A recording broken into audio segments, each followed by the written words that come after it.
Buenas tardes a todos, bienvenidos a un espacio para empezar a analizar el contexto internacional, el contexto local, todo lo que está pasando.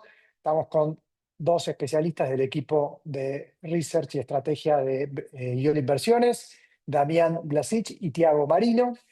Vamos a empezar a analizar un poco la parte macro que está pasando en el mundo, cómo impacta la guerra, el precio del petróleo, inflación, tasas de interés, sectores de la economía que se ven un poco más golpeados y después cómo afecta la parte local.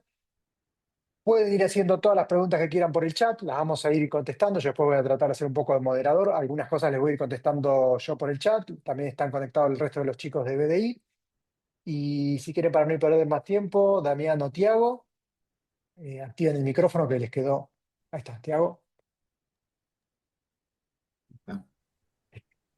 ¿Qué tal, chicos? ¿Cómo andan? ¿Qué tal? Buenas tardes. Bueno, muchas gracias por el espacio. Un placer estar acá compartiendo esta iniciativa con ustedes. Bueno, muchas gracias. Tenemos de todo para hablar porque la situación da con todo lo que está pasando. Hay mucha gente nerviosa también, cómo les afecta esto a sus carteras.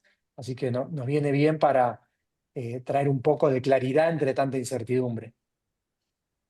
Bueno, ahí sí, si querés empezamos. La presentación es bastante amplia, tenemos muchas slides, así que depende cómo vaya yendo el tiempo. Vamos a ir quizás saltando alguno un poquito más rápido.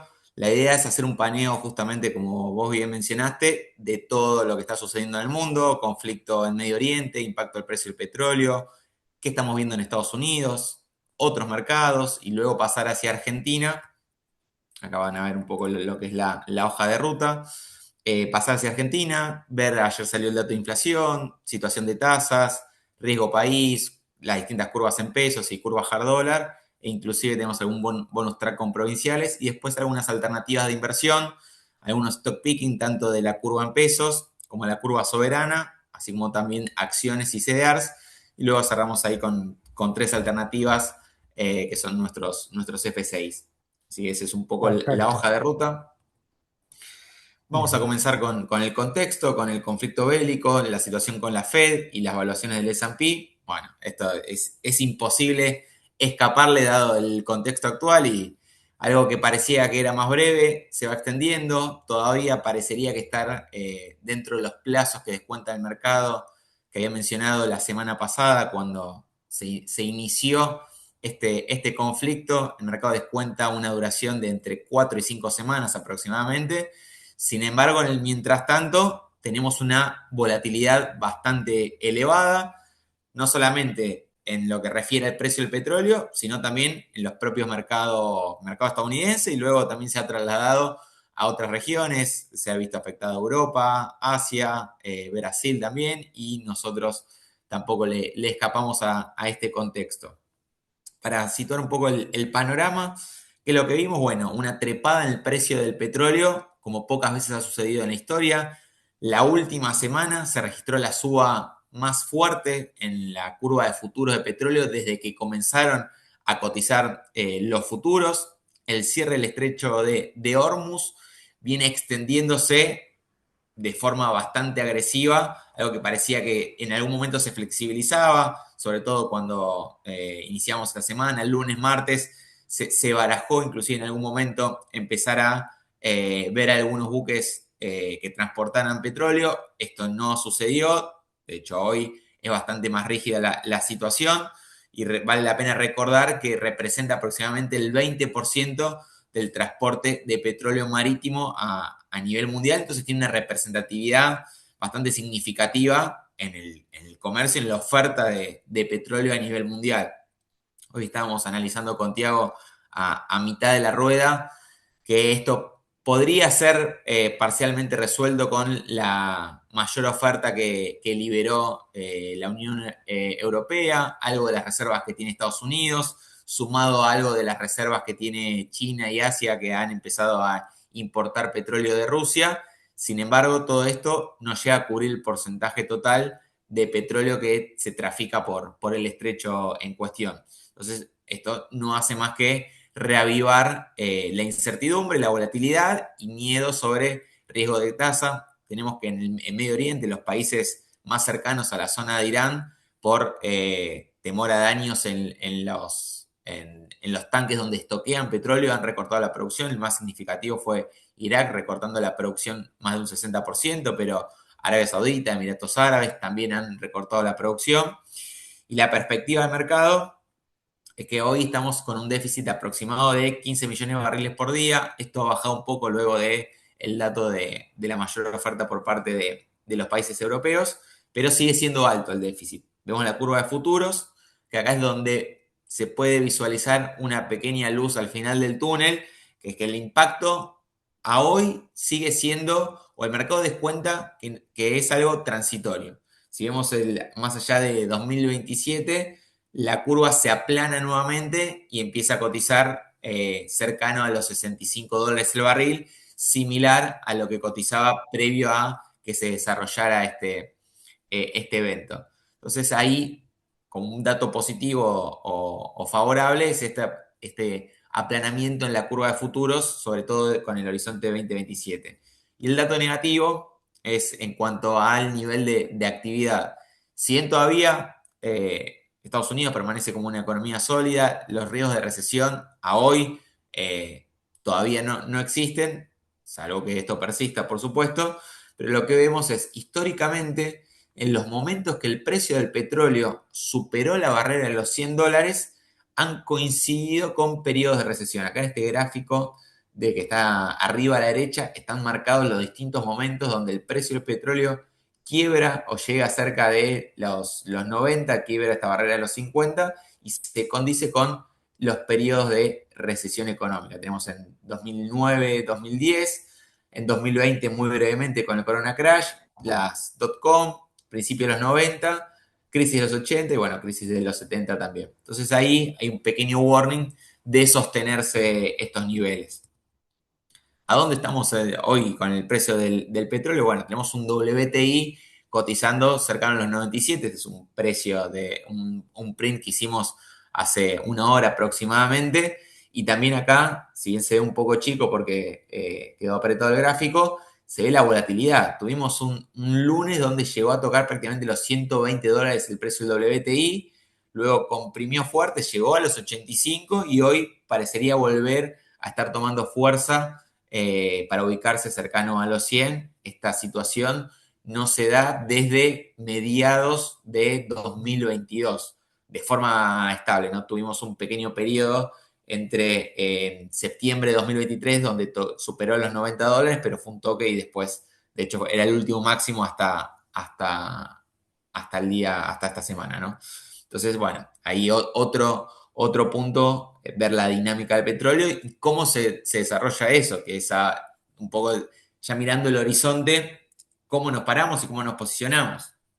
Y acá empiezan a jugar los otros temores, porque lo que en una primera instancia era volatilidad por conflicto, suba el precio del petróleo, de a poco, incipientemente, empiezan a surgir dudas desde el punto de vista más macroeconómico, que viene con el escenario de tasas de interés, política monetaria de la Fed y puntos a considerar. De primera, lo que ya se puede observar es que el mercado redujo a un solo recorte de tasas su expectativa para 2026. Hasta mediados de febrero, fines de febrero, sí, mediados de febrero, el mercado descontaba con una probabilidad de más del 50% que iba a haber dos recortes de tasa. Bueno, esto ya ha quedado en la historia y hoy con el 90, sí, 87% para ser exacto, descuenta finalizar 2026 en el rango de 325-350, que representaría o tiene implícito un recorte de 25 puntos básicos desde el último nivel, que es el que nos encontramos ahora, de 350-375, que es lo que conocimos luego de la última reunión de la Fed. Y acá tenemos que tener en cuenta que la semana que viene vamos a tener una nueva reunión de la Reserva Federal y vamos a empezar a tener un panorama un poco más actualizado de cómo ven este conflicto, si lo ven algo más transitorio, cómo creen que puede ser el impacto en la inflación. La realidad es que el último dato de inflación de Estados Unidos fue positivo, sin embargo parecería ser algo anecdótico, dado que no captura toda la suba del precio del petróleo. Y el otro punto es el tema del desempleo, que si bien Estados Unidos permanece como una economía sólida, con tasa de desempleo por debajo de su promedio histórico, la realidad es que los últimos datos de empleo no han sido positivos y acá vuelve a abrir un interrogante acerca del margen que pueda llegar a tener la Reserva Federal para ser agresivo con la política monetaria en tono contractivo. Y el último punto, bueno, todo esto surge en el medio de la transición del chairman. Pues ya sabemos que Powell va a dejar de ser quien presida la Reserva Federal y va a pasar a ser Kevin Warsh, donde cuando se conoció esa noticia, el mercado lo leyó como algo más pesimista, dado que lo interpretó como que tiene un carácter más hawkish. Esto creo que es para tomarlo con muchísimas pinzas. Deberemos ver cuál es el contexto en el cual asume, cómo se encuentra Estados Unidos en términos de inflación, de empleo y cuál es el contexto mundial.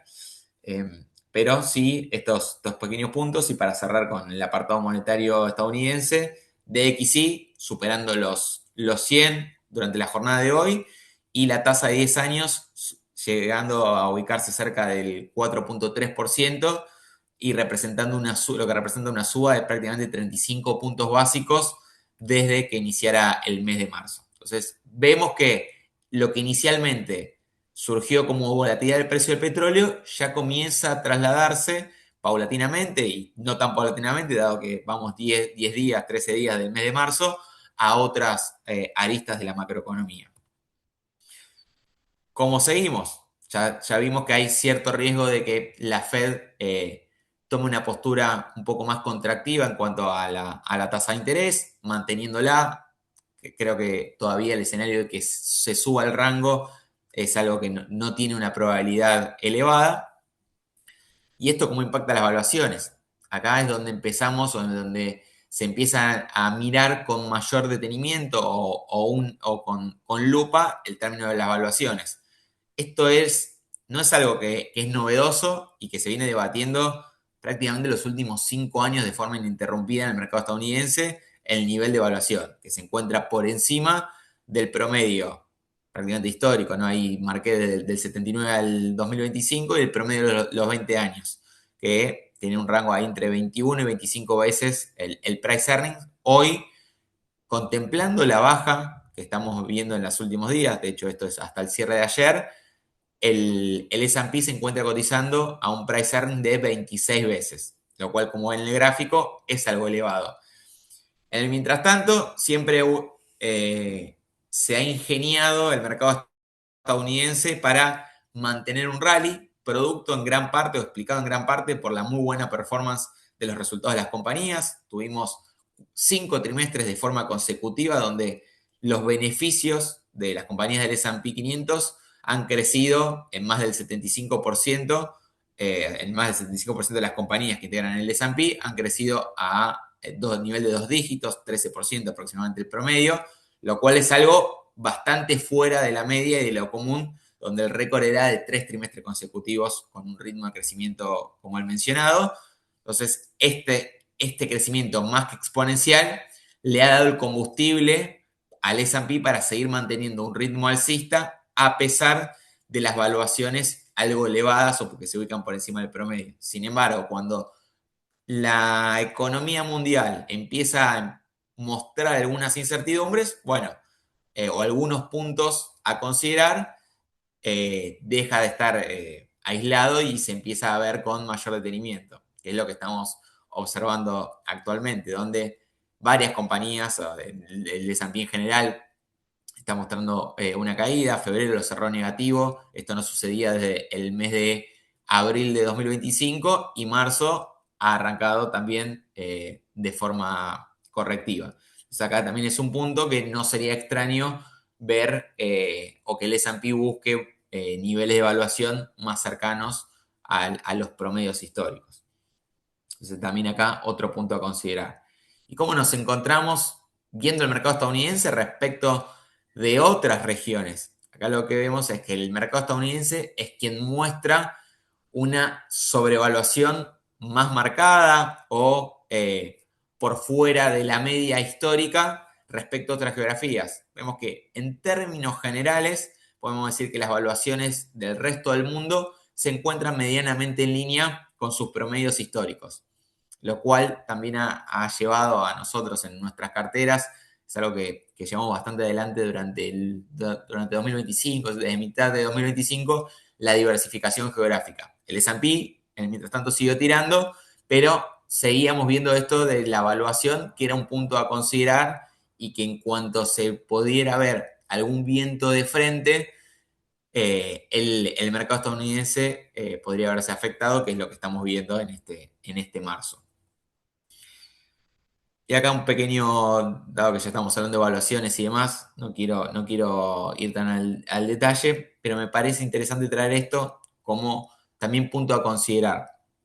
Muchas veces sucede que cuando vemos elevada volatilidad, aumento de incertidumbre, aumento de la temerosidad acerca de lo que puede pasar con el equity a nivel estadounidense y a nivel mundial, vemos rotaciones de carteras a lo que se consideran sectores más defensivos y menos volátiles. Le hace consumo básico, salud, etc. Sin embargo, acá nos parece muy relevante mencionar que las valuaciones de estos sectores no se encuentran especialmente deprimidas. Entonces hay un riesgo de rotar la cartera de forma significativa a estos sectores creyendo que uno va a tener una estrategia de hedge por el menor beta que tienen normalmente estas acciones.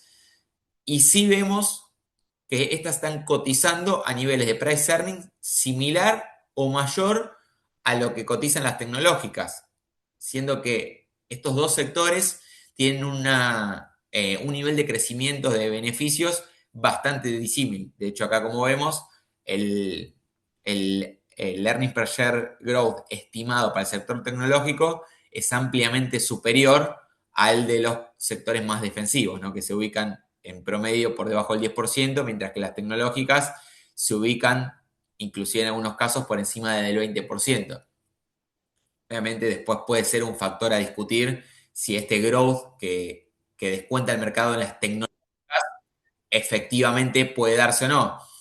Acá entra en juego el nivel de CAPEX que están o que se comprometieron a realizar las Magnificent Seven, que esto podría empezar a dudarse con una tasa de interés más alta, porque te encarece el costo de financiamiento, y acá viene la pata o la otra lectura menos negativa, que las compañías que más están invirtiendo en CAPEX, en inteligencia artificial, para desarrollar infraestructura, para mejorar sus servicios de cloud, los data centers y demás, son compañías que tienen caja. Entonces, el riesgo de que se suba la tasa con compañías apalancadas está algo amortiguado teniendo en cuenta quiénes son las hyperscalers, los famosos hiperescaladores, que son Meta, Microsoft, Apple, Google, son compañías que tienen caja. Entonces, en un escenario negativo de suba de tasas, de desaceleración económica y freno a nivel mundial, bueno, en el peor escenario, como mucho, bajan el nivel de CAPEX en pos de no ver su posición de caja tan deteriorada. Pero no son compañías apalancadas. Entonces acá yo creo que hay un punto a considerar, y sobre todo aquellos que ven, que tienen tolerancia al riesgo y que van armando su cartera con un horizonte más de mediano a largo plazo, le hace más de 2 años, pensando en el retorno promedio que tiene el S&P. Creo que en tecnológicas se puede abrir una oportunidad pensándolo en el largo plazo. Compañías como Microsoft, Meta, inclusive Nvidia, que hoy cotiza un forward price earning bastante bajo, creo que puede llegar a haber una oportunidad. Y acá el mensaje para sintetizar que quiero transmitir es esto. Un poco cautela ante el momento de incertidumbre y no hacer rotaciones bruscas y sobreponderar sectores que son interpretados normalmente más defensivos como estrategia de hedge. Creo que ese es un punto que debemos tener bien marcado. Acá, Damián, te agrego por los dos, por ahí si hay alguien que no Sí, sabe bien qué es el price earning, es una medida, un ratio financiero que indica a gran escala si está cara o barata comparando con diferentes sectores o competidores, que es el precio de la acción dividido las ganancias. Entonces, ¿cuántas veces, cuántos años tarda la empresa con las ganancias que tiene hoy en recuperar lo que yo pago hoy por la empresa. Y lo que decía recién Damián, el forward price earnings es mirando las proyecciones. Entonces, ahí lo que decía es muy claro de que las empresas, las Big 7 principalmente, que no están apalancándose porque lo están haciendo con capital propio, tienen un flujo de caja altísimo, invirtiendo en inteligencia artificial, no estamos en un escenario de que las tasas de interés les puedan perjudicar si es que hay un escenario de que este movimiento en tasas les pueda afectar a estas empresas. Y ahí se ven atractivas ciertas empresas, como marcaba, por ejemplo, Nvidia, que el forward price earning es mucho más bajo, es casi la mitad del price earning actual. Exactamente. Eh, y aprovecho ya que estamos con estas tecnológicas, por ahí, ¿cómo ves la situación de Mercado Libre en estos aspectos? ¿O crees que eso lo veamos con Tiago después con la parte más local? No, no, ahí respondo. Porque también tiene un price earning alto, Mercado Libre, pero Sí, el forward price earning es la mitad. Está en una situación muy similar a Nvidia. sí, yo por lo menos con Mercado Libre tengo una postura un poco más crítica, eh, porque lo que hemos visto con Mercado Libre es una compresión de márgenes. Si bien los ingresos siguen creciendo a un buen ritmo, los mayores costos, el mayor OPEX que ha realizado en pos de mantener el market share o inclusive ampliarlo en regiones claves y competitivas como para Mercado Libre, como Brasil, por ejemplo, donde este mayor gasto se produjo por reducir, por ejemplo, la compra mínima en envíos del mismo día y de 24 horas, reducir el tiempo de los envíos.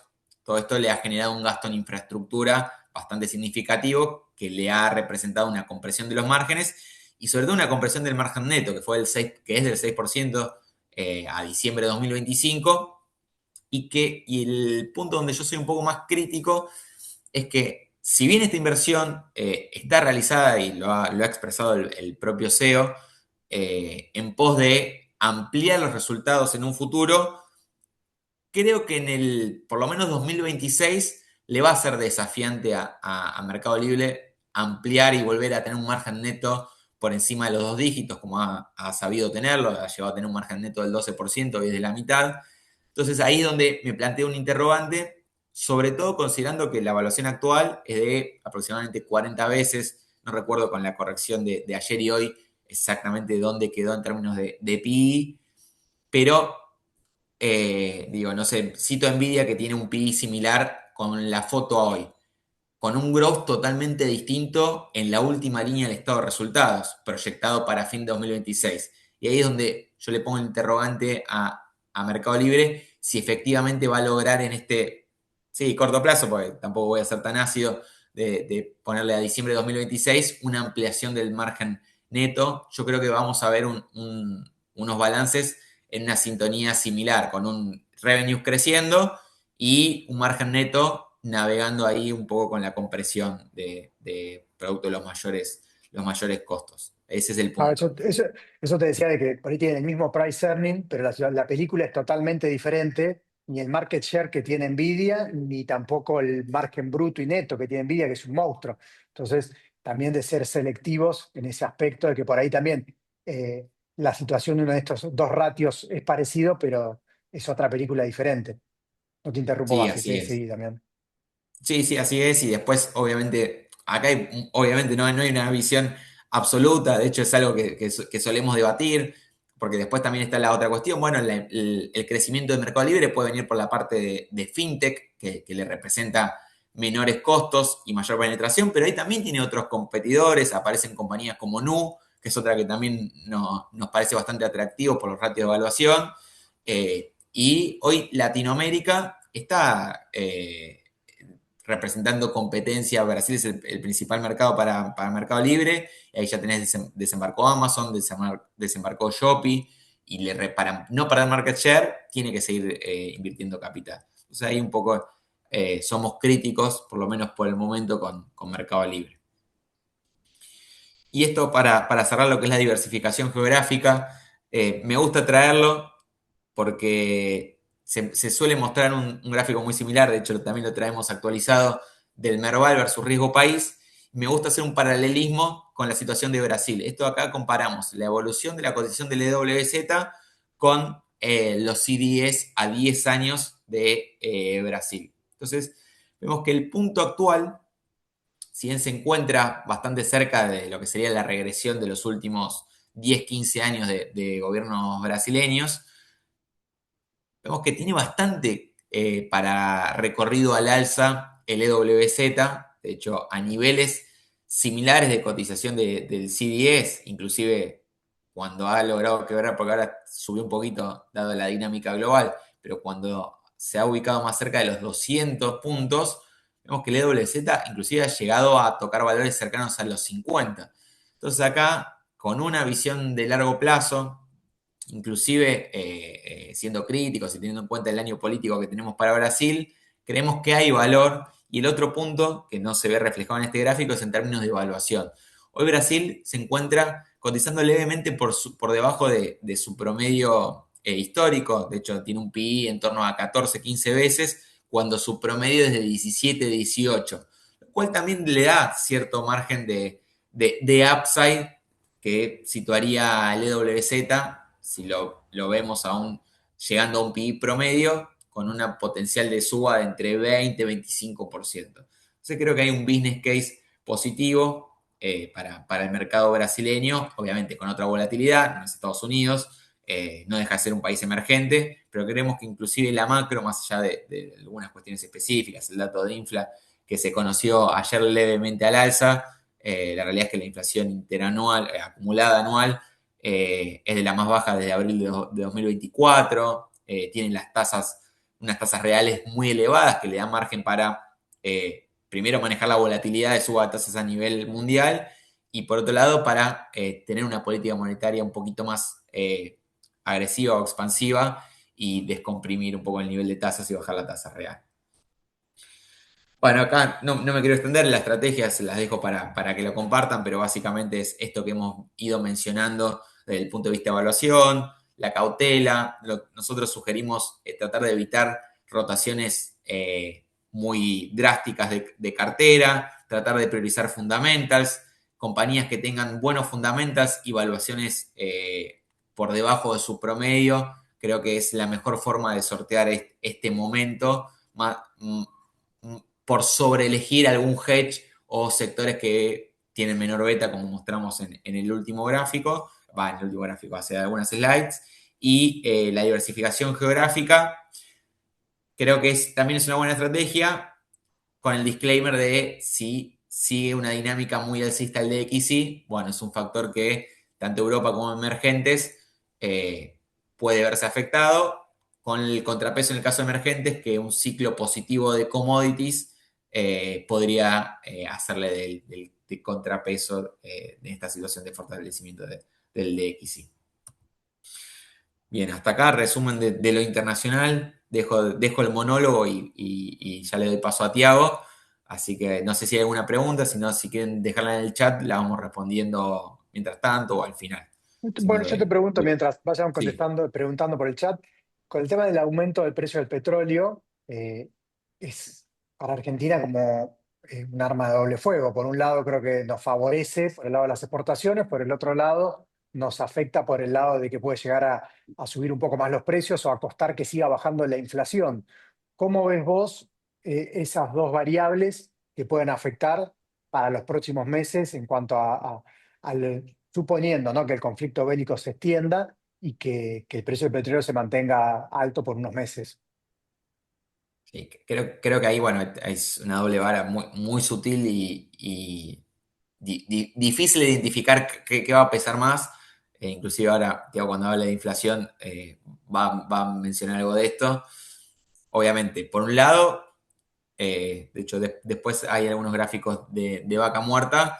Para lo que es la exportación de petróleo, es beneficioso para el flujo de dólares, la evolución del tipo de cambio Sí, boludo. es algo favorable porque significa más dólares circulando en la economía, que es algo que necesita el central empezar a comprar o mantener el ritmo de compra, dado que parte de este esquema está sustentado en un equilibrio de la balanza de pagos.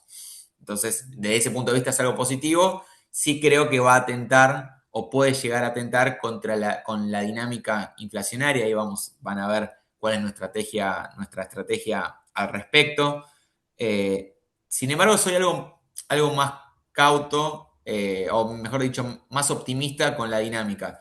Yo creo que hemos tenido un ciclo bastante virtuoso de desaceleración de la inflación. Acá empezamos a ver una parte ya donde empieza a jugar más el pegging, la rigidez a la baja. Estamos navegando ese 2% que es difícil quebrarlo. Hay muchos ejemplos en la región de países que tardaron bastante en volver a tener una inflación anual por debajo de los 2 dígitos. Caso Uruguay, caso Paraguay, caso Chile, donde tardó más de 20 años de política continua en pos de bajar la inflación. Entonces creo que sí, puede haber un efecto inercial del mayor precio del petróleo.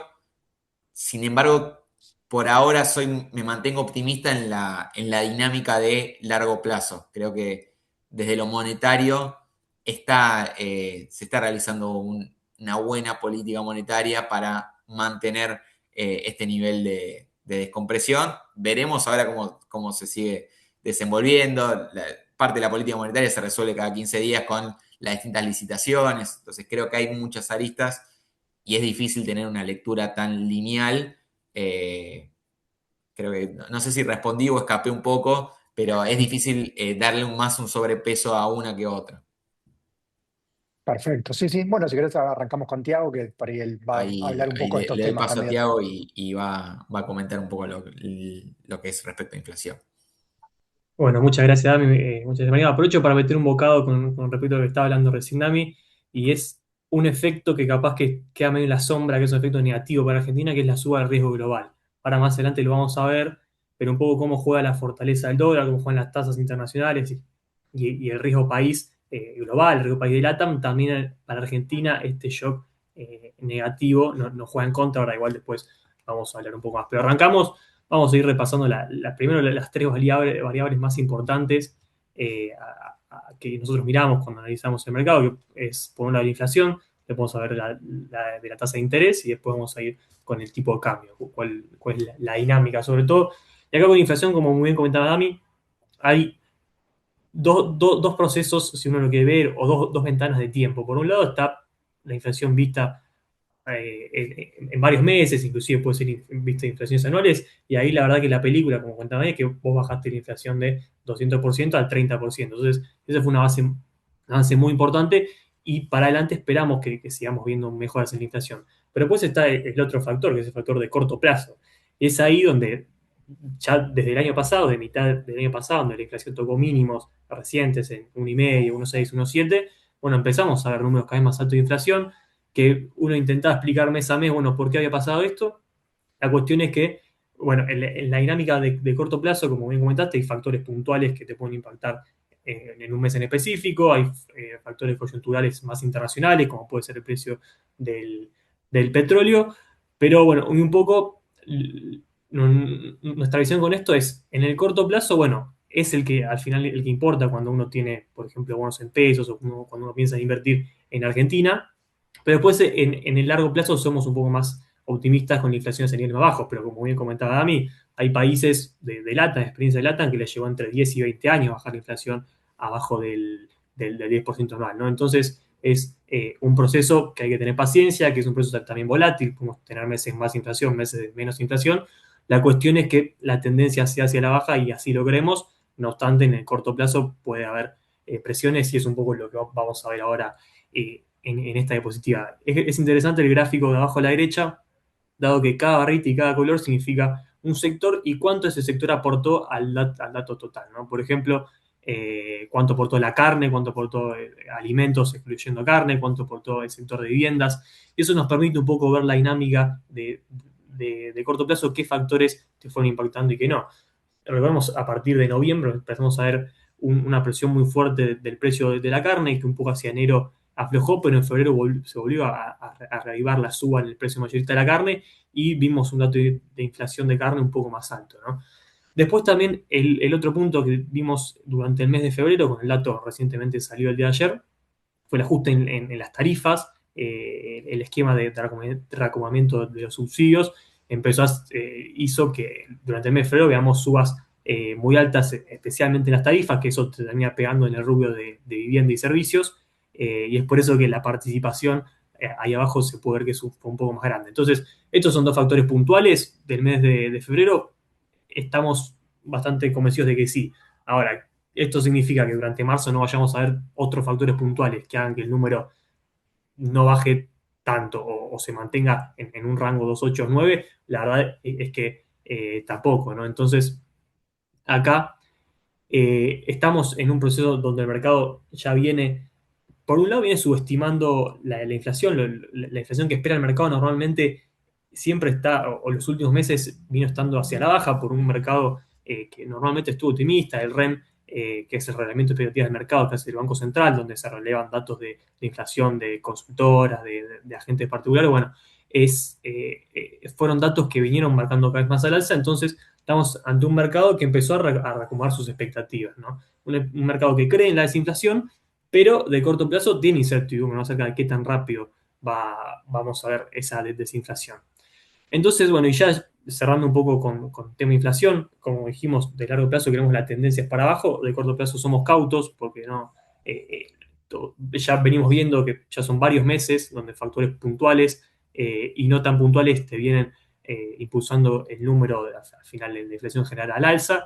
Y después también hay un factor de indexación que, como bien dijo a mí, se empieza al mercado a preguntar, bueno, este 2,7, 2,8, 2,9 que estamos teniendo ya varios meses, ¿es solamente por cuestiones puntuales o es una economía que la nominalidad se empieza a mover un poco más rápido?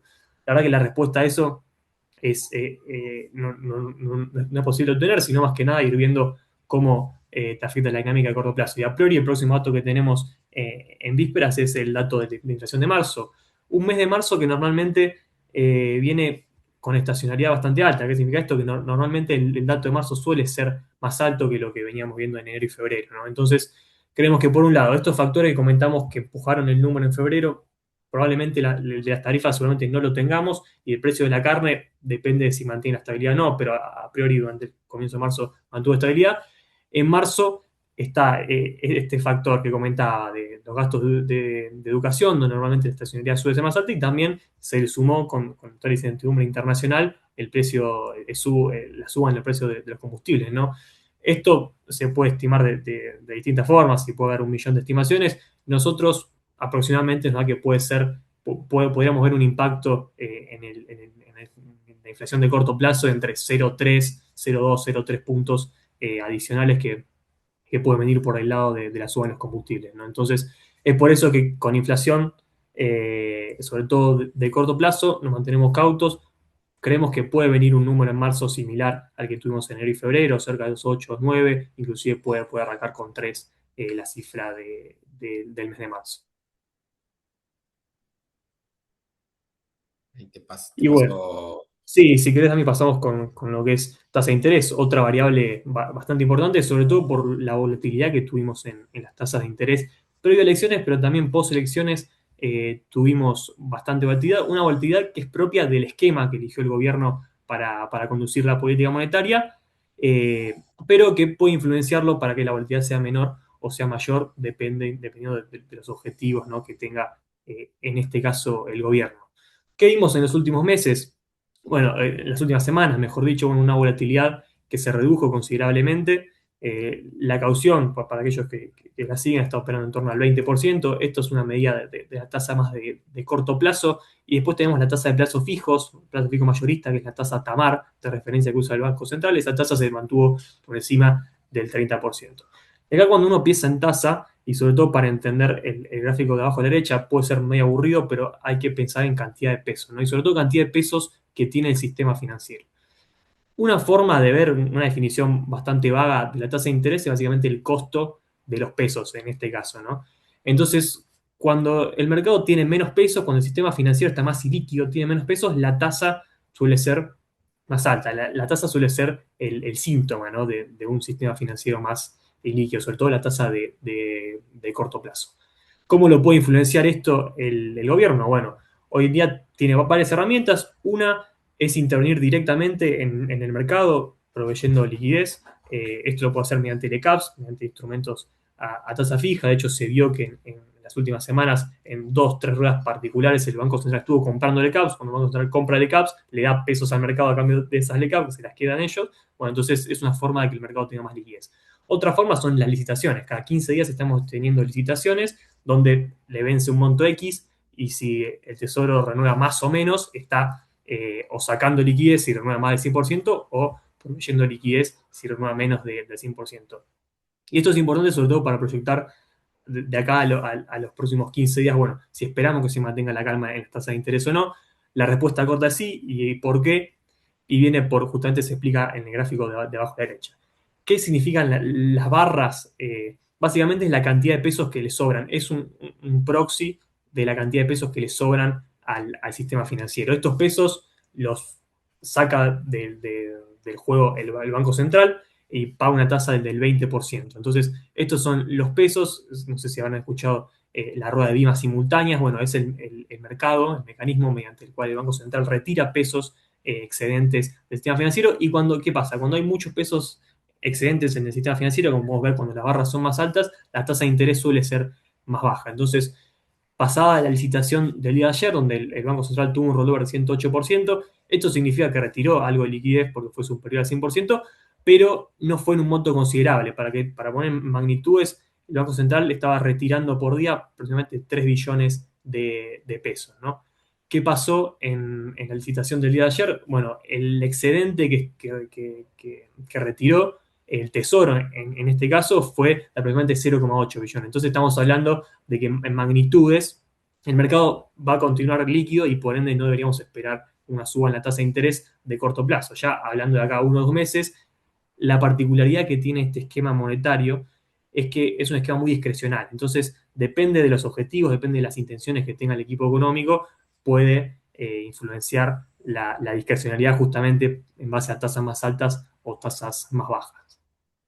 Pero por lo menos en el corto plazo vemos que la calma en las tasas de interés se va a mantener.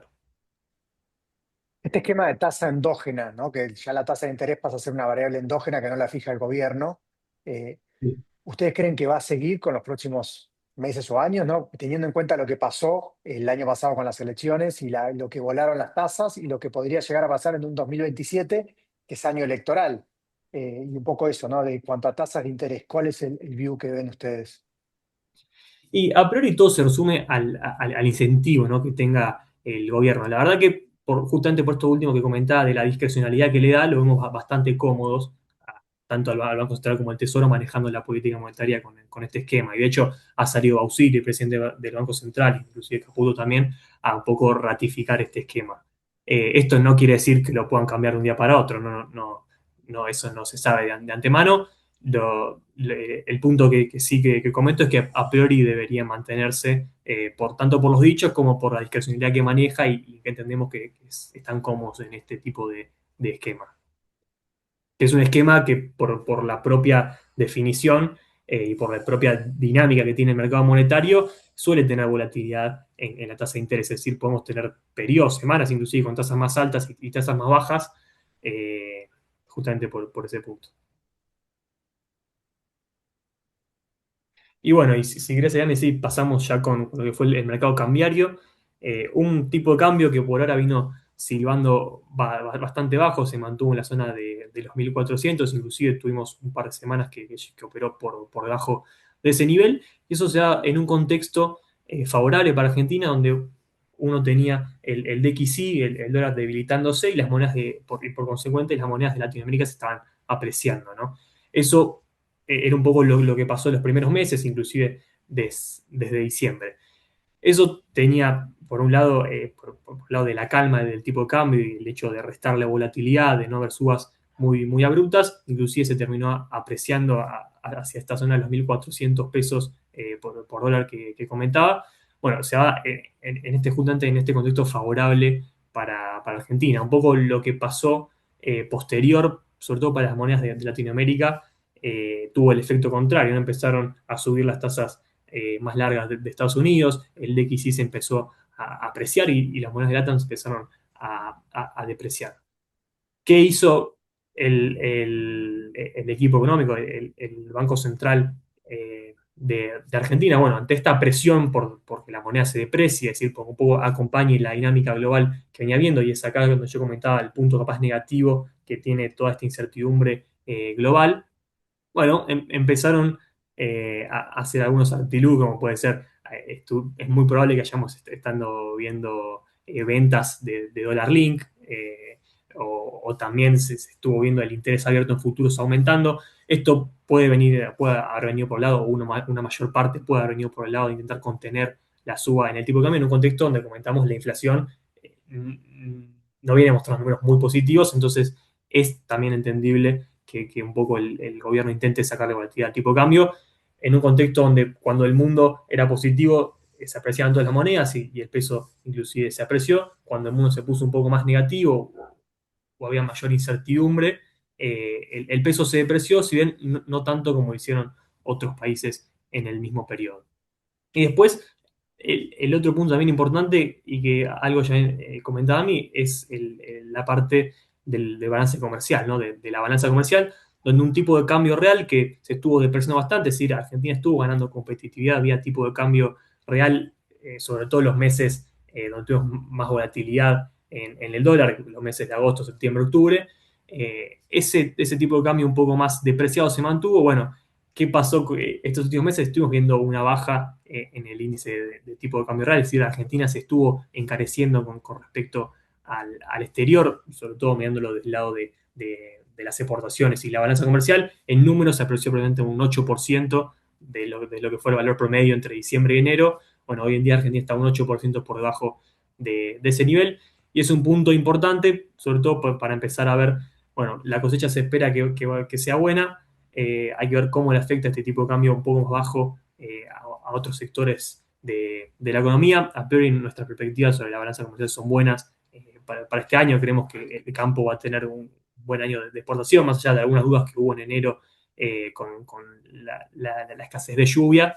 Creemos que van a ingresar dólares. Todavía un punto importante es que no estamos en el periodo de liquidación más fuerte del agro, que suele ser mayo-junio.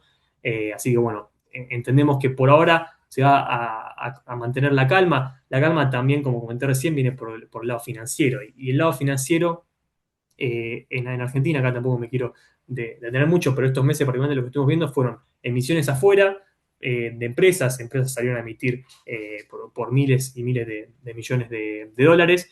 Esos dólares ingresan a la Argentina, es decir, son un flujo vendedor. También tuvimos creciendo los depósitos en dólares, que eso tiene su correlato con el crecimiento de los préstamos en dólares que se liquidan automáticamente. Entonces tuvimos por el lado financiero varios flujos vendedores en el tipo de cambio que obviamente hicieron a la calma y de hecho esperamos que se mantengan como puente hasta la cosecha gruesa donde el ingreso de dólares es mayor vía sector agro, ¿no? Y bueno, y ya dejando de lado estas tres variables, si querés, Dami, pasamos a la siguiente diapositiva, donde vamos a hablar un poco de algo que yo ya introduje, que es la relación entre el riesgo país global y el riesgo país local. El ENVI global básicamente mide el riesgo emergente en todo el mundo, y bueno, y el ENVI de Argentina mide el riesgo país local, donde ahí tampoco me voy a tener mucho. Tuvimos varios periodos, como comenté recién, el periodo de risk on global, donde los inversores compraban bonos de países emergentes, las tasas de Estados Unidos estaban comprimiendo, era un entorno favorable para Argentina. Eso hizo que las tasas, sobre todo el riesgo país Argentina, comprima fuertemente y ese es el movimiento que vimos sobre finales de enero y que se mantuvo en su mayoría durante el mes de febrero. ¿Qué pasó? Empezamos a ver mayor incertidumbre a nivel global, con todos los puntos que comentó Dami.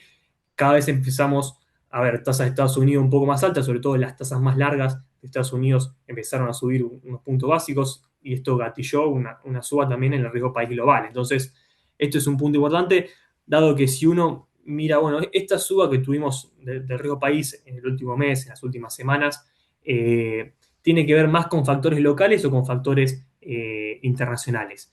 Nosotros analizamos cómo fue la correlación en los últimos 30 días entre estos dos índices, entre el riesgo país global y el riesgo país local, es decir, si se movieron parecido o no, y nos dio que se movieron bastante parecido. El índice de correlación fue de 0,8 para los últimos 30 días, es decir, bastante del movimiento, la mayor parte del movimiento que vimos hacia el alza en el riesgo país se podría explicar también por la correlación que hay con el riesgo país global, ¿no? En un entorno de Argentina ya con niveles de riesgo país más bajos, está cada vez más relacionado, ¿no?, con lo que viene a ser la dinámica de afuera. Y el otro punto que también obviamente impulsó la compresión que vimos el mes anterior y por lo que el riesgo país llegó a menos de 500 puntos fue esta acumulación de reservas del Banco Central, que ya pasó de ser una anécdota de 3, 4, 5 ruedas que veíamos a principio de enero, ya es un proceso de acumulación mucho más sostenido, donde ya llevamos más de 3.200 millones de dólares, como comentaba, en un periodo donde estacionalmente no suele ser tan favorable para Argentina, como mucho salía de dólares por turismo y demás. Bueno, el Banco Central estuvo comprando dólares y eso un poco hace también a que estamos viendo el riesgo país en niveles más bajos a los que estamos acostumbrados previo a diciembre, ¿no?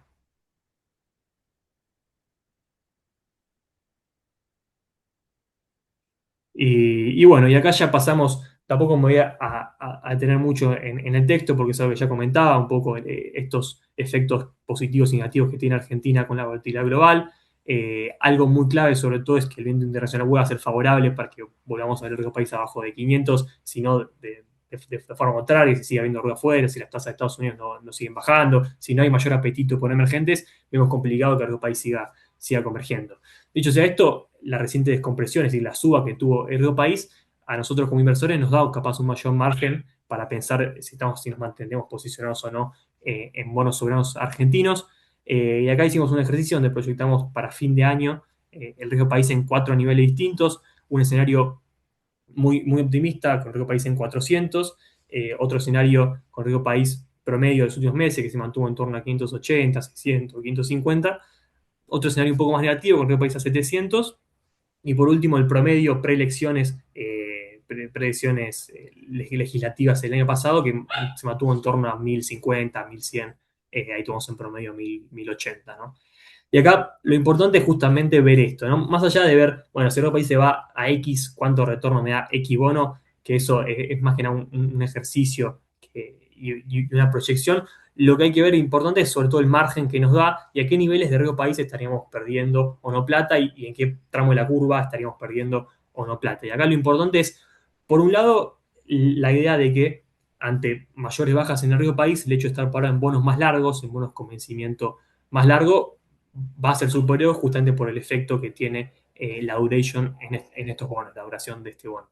Y después el otro punto es, bueno, más o menos a qué nivel de riesgo país nosotros estaríamos perdiendo plata a fin de año, si el riesgo país, si vemos que el riesgo país sigue subiendo, que no se soluciona la parte extranjera, capaz algo de lo local empieza a hacer ruido, algo que no estuvimos viendo en esos últimos meses, no fue un ruido local, sino más que nada fue un movimiento de suba de riesgo país global. Bueno, y eso nos da aproximadamente que un riesgo país en 700, 750 puntos, no deberíamos estar perdiendo con un retorno negativo, ¿no? Entonces, esto es importante sobre todo para pensar las posiciones en bonos soberanos, que dicho sea de paso, también hay que considerar las participaciones que uno tiene en estos bonos, porque por ejemplo, un inversor que ya venía desde antes, bueno, tenía una relación riesgo-retorno más favorable, hoy en día ya la relación riesgo-retorno es cada vez un poco más compleja y es por eso que nosotros lo principal que vemos con la deuda soberana es un poco revisar ponderaciones, estar parado en tramos específicos, y ahora vamos a ver cuál es el tramo que nosotros preferimos, está parado en tramos específicos y en ponderaciones de tal forma que la relación riesgo-retorno para nuestra cartera no sea ni apocalíptica si las cosas no salen como uno espera, ni tampoco, pero manteniendo un retorno positivo, un buen retorno si las cosas se dan bien. Entonces, es esa relación entre ponderaciones y qué bueno elegir la que debemos ver cuando empezamos la cartera en deuda soberana. Dami, lo que estamos justo con el tiempo, si querés pasamos. Ahora después vamos a hablar cuál es nuestro bono preferido. Acá un breve apartado para la deuda provincial. Nosotros, la deuda provincial puede funcionar como un diversificador justamente del riesgo soberano. Cuando vimos situación de riesgo país más alta, la deuda provincial, si bien estuvo golpeada, la volatilidad es mucho menor, es considerablemente menor que un bono soberano, ¿no? Entonces es por eso que acá traemos dos alternativas que nos gustan, son la provincia de Santa Fe y la provincia de Córdoba. Son dos provincias que estuvieron colocando deuda y con buenos resultados en los últimos meses. Son provincias que por ejemplo, por el lado de Santa Fe tiene un bajo nivel de apalancamiento, la deuda sobre ingresos es del 4% en bonos y otro 4% en organismos internacionales, es decir, es muy bajo. Córdoba tiene un poco más de apalancamiento, pero es es una provincia con mayor acceso al mercado, y de hecho salió varias veces a emitir y inclusive emitió un bono a 10 años, que es el Córdoba 2035. Por eso son ambas provincias que también nos gustan desde el punto de vista fiscal. Son provincias que en la mayor parte de los últimos 10, 15 años mantuvieron el equilibrio fiscal, pase el gobierno que pase y demás. Son provincias que no defaultearon. Por ende, son nuestros bonos provinciales que más nos gustan, el de Santa Fe a 2034 y el de Córdoba a 2035. Son bonos más largos, son bonos que suelen ser más ilíquidos, entonces hay que pensar bien qué participación le va uno a dar y cuánto lo desea mantener. Pero bueno, este es el apartado, los paréntesis para la deuda provincial. Y después el otro, sí, No, no, si querés ahí, sí. mencionaba, bueno, un poco la lógica de nuestro stock picking y por qué el OSER nos parece hoy una de las mejores estrategias para jugar en la parte de curva pesos. Sí, bueno, acá un poco la idea, ya estuve hablando de inflación, dije nos mantendremos cautos con la inflación de corto plazo, y acá hicimos un ejercicio que fue básicamente el de proyectar con diversos escenarios de inflación, un escenario base, un escenario un poco más optimista y otro más pesimista, y comparar cómo nos quedarían los rendimientos de los bonos SER contra los bonos en pesos. Esto sobre todo pensado para aquellos que quieran tener alternativas en pesos. Y acá la principal conclusión que extraemos, sobre todo del gráfico de abajo a la derecha, es que en el tramo corto, lo que puede ser el bono Cera Mayo, que es el X29.6, el bono Cera Junio, que es el TZX26, son dos bonos que en el escenario base nos darían por encima un retorno superior a su par en tasa fija, inclusive hasta un escenario un poco más optimista debería darnos bastante en línea con estos bonos a tasa fija, ¿no? Con estas LECAP. Entonces, por eso que a priori y como guía para la inversión en pesos, nosotros hoy en día estamos más inclinados y vemos más valor en los bonos SER, sobre todo en los más cortos, como puede ser el de mayo o el de junio, para un poco sobrepasar esta incertidumbre que tiene el mercado con inflación y tasas de interés un poco más calmas. Ya no me extiendo más. Ahí sí, sí, acá sí, justo estaba el normal, pero si tienen alguna consulta sobre lo de renta fija, háganoslo saber. Si no, si querés, Tiago, si te parece, una síntesis, igual creo que después está en las alternativas, pero ¿cuál sería nuestro top pick dentro de la curva soberana que mostraste ahí lo de los retornos y dentro de los SER? Bueno, dentro de la curva soberana, lo que más nos gusta es el G41, es un bono del tramo largo. El tramo largo podemos dividir entre 35, 38, 41, inclusive el G46. Hoy en día, el que nos da un retorno un poco mejor es el G41. Un poco la perspectiva también de este bono es el riesgo país comprimiendo, por ende, aquellos inversores que sean optimistas, es el bono que hoy en día donde vemos más valor en la curva soberana. Y después, obviamente, la diversificación con otros tramos de curva, como puede ser el Bopreal, que si bien estamos con tasas más bajas, es un bono que tiene menos volatilidad que los soberanos más largos, entonces es un bono que también nos gusta.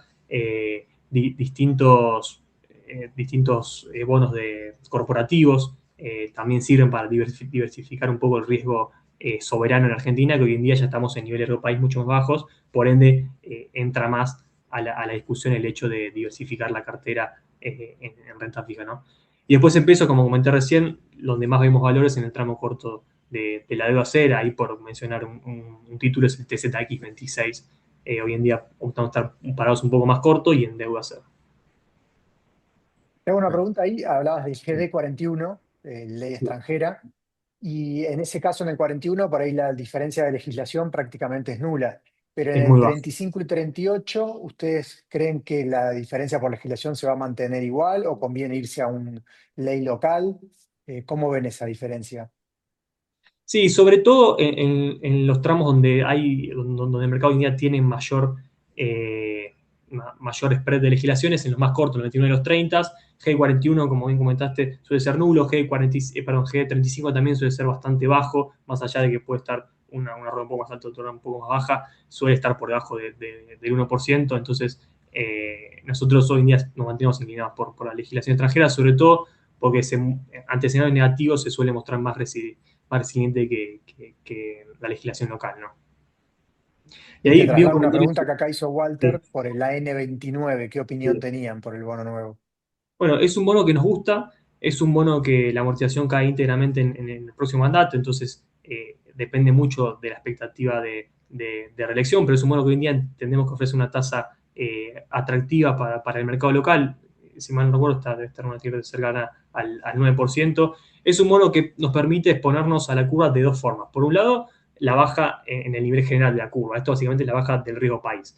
Al no ser tan corto como los 29 y los 30, porque amortiza capital íntegramente dentro de 3 años, no es como los 29, los sale 29, los sale 30, los G29, G30, que ya están amortizando desde el año pasado.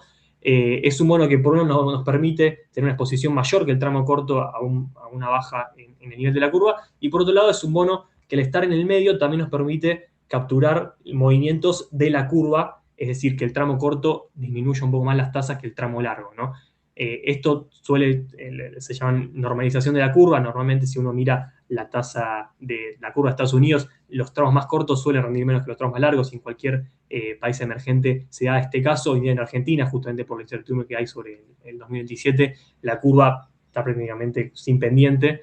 Entonces, es un bono que nos permite exponernos de manera relativa hacia ambos efectos, ¿no? Entonces, es un bono que también nos gusta. Así que sí. Ok. Y sigo. Sé que nos extendimos un poco, me atajé al inicio diciendo que la presentación era larga, pero nada, vamos a ir imponiendo. Esto lo paso medianamente rápido, pero siempre me parece bueno traerlo, la relación riesgo país versus Merval, sobre todo cuando descomprime algo como sucedió en las últimas ruedas. Si planteamos un escenario positivo con un riesgo país en torno a los 450 puntos, vemos que, dada la regresión y la relación entre evolución del Merval en dólares y del riesgo país, tendríamos un objetivo en torno a los 2.250, mientras que el escenario negativo de volver a un riesgo país cercano a 1.000 te deja con un riesgo país en torno a los $1.600, perdón, un Merval en torno a los $1.600. De esta manera, los valores actuales parecería que hay cierto margen de upside para el equity local. Yo creo que igualmente lo que está sucediendo con el equity local es que en términos de resultados todavía no son lo suficientemente positivos como para darle este impulso necesario para ver un upside más marcado en términos de evaluación. Es caso contrario a lo que vimos en Estados Unidos, donde teníamos valuaciones más altas, pero muy buenos resultados que le daban ese combustible. Hoy en el equity local tenemos una situación que en términos de relación versus riesgo país, podríamos ver un Merval más cerca de los $2.000. Sin embargo, los resultados de las compañías siguen presentando algunos interrogantes, ni que hablar que hay algunos sectores como el financiero o el bancario que son altamente castigados con rentabilidades bastante magras, y encima es un sector que tiene una participación preponderante dentro del índice, entonces eso empieza a generar algunas fricciones. Dicho esto, bueno, acá es la estrategia que mencionó Tiago, mencionamos todo en cuanto a renta fija, la paso porque creo que el stock picking y los top picks ya los mencionamos. Y si acá vamos concretamente a lo que son las alternativas, ahí Tiago mencionó algo de la renta fija, igual le vamos a dejar la slide. En cuanto a renta variable, tenemos dos, tanto exposición local como exposición internacional. En lo que es exposición internacional a través de CDRs, sobre todo esto pensándolo con un horizonte de largo plazo, ¿no? Cuando la volatilidad de corto que estamos viviendo deje de impactar.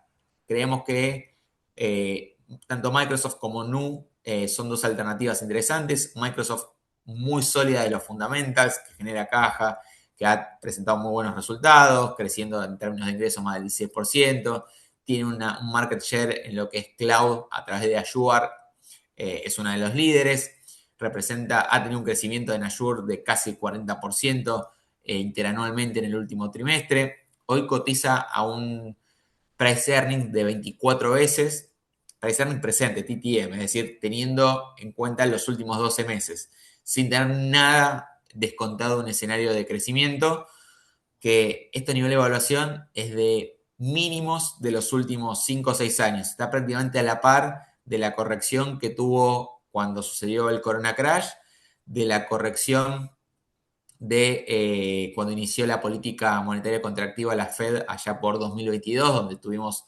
en pleno bear market por una contracción, viendo caídas tanto en el equity como en renta fija, bueno, la evaluación actual de Microsoft se condice con esos periodos también de elevada volatilidad e incertidumbre. Entonces creo que hay una oportunidad y después desde lo técnico también presenta una configuración interesante y acá como dato de color lo cito a Charlie Munger, que él mencionaba que cuando un activo realmente de value con fundamentals sólidos toca en visión semanal la media de 200, es una oportunidad de compra y es una zona muy cercana a la cual está hoy operando Microsoft, inclusive como estrategia para tener un retorno por encima del S&P 500. Así que también eso desde lo técnico me parece interesante. Y después Nu, por fuera de Estados Unidos, es una compañía que viene estando castigada. Ayer Brasil cayó, Nu cayó también, fue de lo que cayó 2-3%, cuando otras cayeron 5%. Todavía parecería no tener un piso tan claro, pero sí vemos valuaciones que han descomprimido muchísimo. Y una compañía que en la última presentación de resultados tuvo en cada uno de sus puntos una buena performance. Tuvo crecimiento en términos interanuales de más del 30% en ingresos. Presenta un ROE de más del 30%. Tuvo una leve caída en cuanto a la mora, es decir, una compañía que crece, que tiene retorno alto y que su mora se mantiene por debajo de la de varias instituciones financieras de primera línea argentinas. Mejoró los ingresos promedio por usuario. Tiene un plan agresivo de expansión tanto en México como en Colombia y ya está aprobado para actuar como banco en Estados Unidos también. Entonces, la historia que tiene detrás Nubank es más que atractiva. Obviamente no se encuentra exenta de la volatilidad actual, pero me parece que para una cartera pensado en un largo plazo es una alternativa atractiva. Y después Acá pasamos al preguntaban plano local. justo, perdón, de Sí, Microsoft preguntaban por qué con tanta buena evaluación que tiene cayó tanto últimamente, si fue por esto de que todas las empresas de software fueron golpeadas por el avance de inteligencia artificial y que iban a ser reemplazadas. ¿Qué visión ven ustedes? sí, en parte eso le afectó. De hecho, Microsoft inclusive tiene casi el 10% de ponderación dentro del ETF de software, el IGB. Entonces, parte fue afectado de esa manera. Y por otra parte, el significativo CAPEX que va a mantener, que incrementó para el gasto en inteligencia artificial. Y el último punto que también impactó en la cotización o generó una caída es lo que representa OpenAI en el backlog de ingresos proyectados para 2026. Por eso, ahí soy un poco crítico con mirar a veces el forward PE, porque a veces descuentan un escenario de crecimiento bastante agresivo. En este caso prefiero mirar el TTM, que tiene un crecimiento mucho más acotado.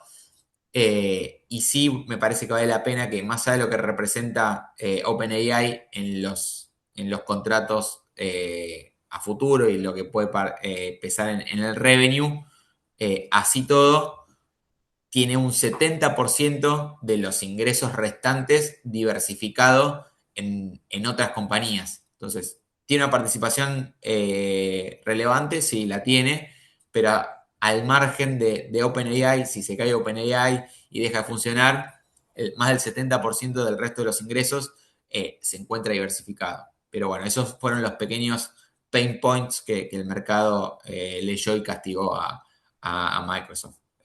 Creo que estas evaluaciones actuales, no obstante, hay valor. Sí, sí, perfecto, ahí coincidimos totalmente con Microsoft, es una oportunidad. Sí, sí, yo creo que, pues, sobre todo pensándolo en el mediano y largo plazo, ¿no? Hay pocas veces donde vemos compañías así. Está el ejemplo más reciente de Google, donde a junio cotizaba con un PI por debajo de 20 veces, una compañía sólida que Mm, obviamente siempre que cae la cotización es porque el mercado le ve algunos puntos negativos. Google en su momento tenía el juicio, el riesgo de monopolio, riesgo de que mm. tenga que particionarse como compañía. Pero la realidad es que, bueno, hoy Google desde junio del año pasado ha mostrado un incremento fenomenal en la cotización. Y después para el plano local, yo creo que ahí hay que hacer un doble clic Creo que hay que apostar más a una historia de crecimiento. Son dos casos distintos. Pampa, que hoy la foto es un poco más positiva, compañía líder del segmento de oil and gas. Me parece interesante esto de que es un holding que tiene exposición a otras compañías del sector de servicios públicos, que en este contexto de apreciación del peso y dinámica inflacionaria que se mantiene más cerca del 3% que del 2%, ven recompuestos sus ingresos en dólares, producto de la actualización tarifaria. Entonces, atrás de Pampa tenemos exposición a Transener y TGCU, que representan cada vez un porcentaje más elevado en lo que es el EBITDA total de Pampa, y a su vez hay una historia de crecimiento en Pampa, tanto por el lado de desregulación del mercado energético mayorista, que le va a impactar en una mejora en sus ingresos por gigawatt generado, como así también lo que tiene en Vaca Muerta con Rincón de Aranda, donde para 2027 planean ya estar produciendo el doble de barriles de petróleo de lo que generan hoy. A fin de diciembre estaban en torno a 20.000 barriles diarios. Para el primer trimestre de 2027 proyectan estar en 40.000. A mitad de año están estimando ya están en cerca de 26.000, 30.000 barriles diarios de petróleo por la participación en Rincón de Aranda. Y lo otro que tampoco me parece para nada menor es el nivel muy bajo de apalancamiento, que esto le da una mayor cintura para realizar CAPEX e inversiones para mejorar su exposición en Vaca Muerta. Y por otro lado, YPF, que el balance, la foto, a veces vemos algunos puntos críticos, como puede ser el flujo de caja, el net income, pero que va mejorando márgenes, que la mayor participación del shale oil y la retransformación a nivel estructural, pasando a ser una compañía más de no convencional que de convencional, desarmando y vendiendo sus campos maduros y demás, le ha permitido mejorar los costos, bajar el lifting cost, mejorar márgenes y proyectar un retorno favorable de acá a 2027.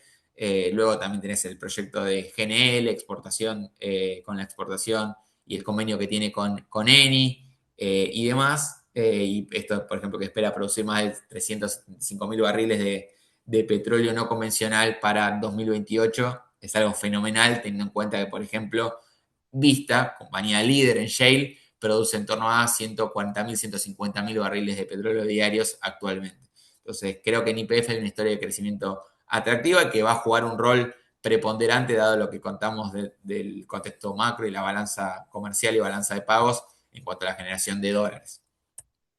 Bueno, acá le dejamos la evolución de Vaca Muerta, no viene al caso y no vamos a tener demasiado, pero lo que reproduce, lo que genera la cuenca neuquina en términos de petróleo y la mayor ponderación que ha tenido el shale oil en los últimos años en detrimento de una menor producción de petróleo convencional. Hasta ahí en cuanto a renta variable, y vuelvo a dar paso a Tiago, que algo de esto mencionó, pero si querés adicionar algo, todo tuyo. Bueno, sí, acá un poco en renta fija plasmamos las recomendaciones que estuvimos comentando recién. La primera es el test de X26, este bono de corto plazo, es en junio de este año. Es un bono que nosotros proyectamos que el retorno sea superior, como comenté, al de las alternativas de tasa fija de igual duración. Es un bono que también funciona como cobertura, si la inflación no rompe ese piso y logra posicionarse en los próximos meses por debajo del 2,5, y como comentamos nosotros, viene más cerca del 2,8, 2,9. Bueno, es un bono que también tiene esa cobertura.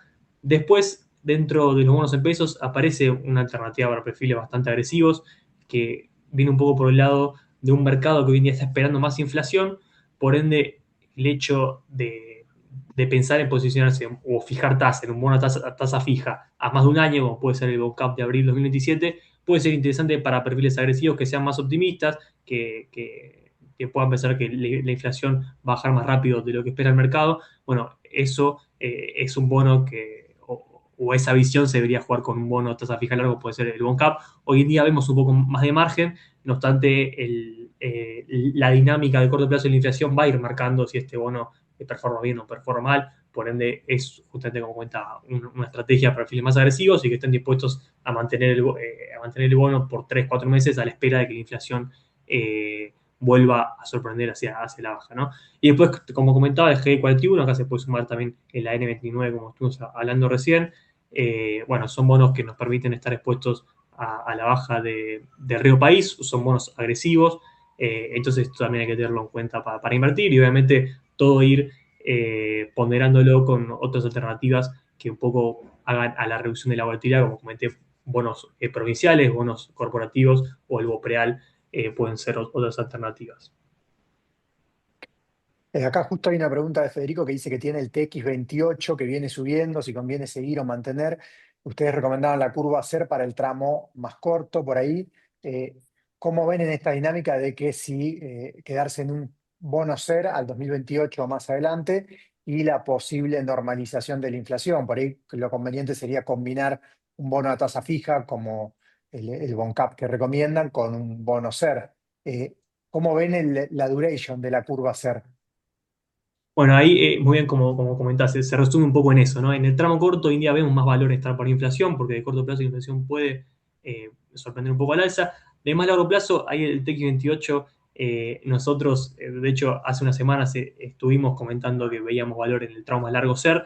Ya esa compresión la vimos, es decir, las tasas reales más largas bajaron considerablemente y es ahí lo que comenta que el TX28 viene subiendo bastante. Entonces, un poco como comentas vos, y acá coincido, capaz una estrategia de estar parado en el tramo ser más corto y sumar alguna ponderación considerablemente más chica en algo de tasa fija largo, hoy lo vemos un poco más óptimo desde el punto de vista de qué inflación tiene metida en precios el mercado, que es al fin y al cabo lo que le termina a uno haciendo elegir un bono tasa fija o un no ser. Y bueno, es esta la estrategia que vemos con mejores ojos. Buenísimo. Y con esta cerramos acá. Si querés, vamos uno y uno, Tiago. Tenemos los tres FCIs de IOL que un poco resumen estas alternativas que hemos mencionado, tanto Tiago como yo, y que persiguen esta estrategia y la forma más sencilla de tener exposición al mercado tanto local como internacional. Son generalmente para perfiles más conservadores.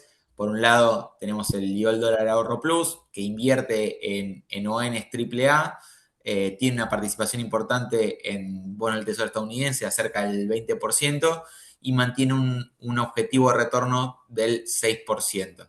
Entonces nos parece una alternativa atractiva para perfiles más conservadores que busca tener un retorno en dólares y quizás salir un poco de lo que sería la curva soberana o subsoberana, y es una forma también de diversificar respecto a los BOPRE, que como mencionó Tiago en algún momento de la charla, hoy aparecen como sí, la alternativa menos volátil. Después ahí, Tiago, si querés mencionar algo del portafolio potenciado. Bueno, sí, acá tenemos otro fondo común, donde un poco la idea es justamente replicar los portafolios que nosotros ya desde hace varios años venimos compartiendo. Es un FSI más agresivo, por ende, para perfiles de moderados agresivos. Invierte en acciones, invierte en CEARs, invierte en bonos, bonos SER, invierte en letras. Busca justamente armar un portafolio más integral. Y bueno, es una alternativa para aquellos que quieran buscar gestión activa, porque estos son estrategias, es decir, todos los días inclusive estamos revisando las estrategias nosotros y el equipo que se encarga de gestionar el día a día de estos fondos. Y ahí sí que da mi cierre con Sí, el Cash sí. Management, el IOLCAMA.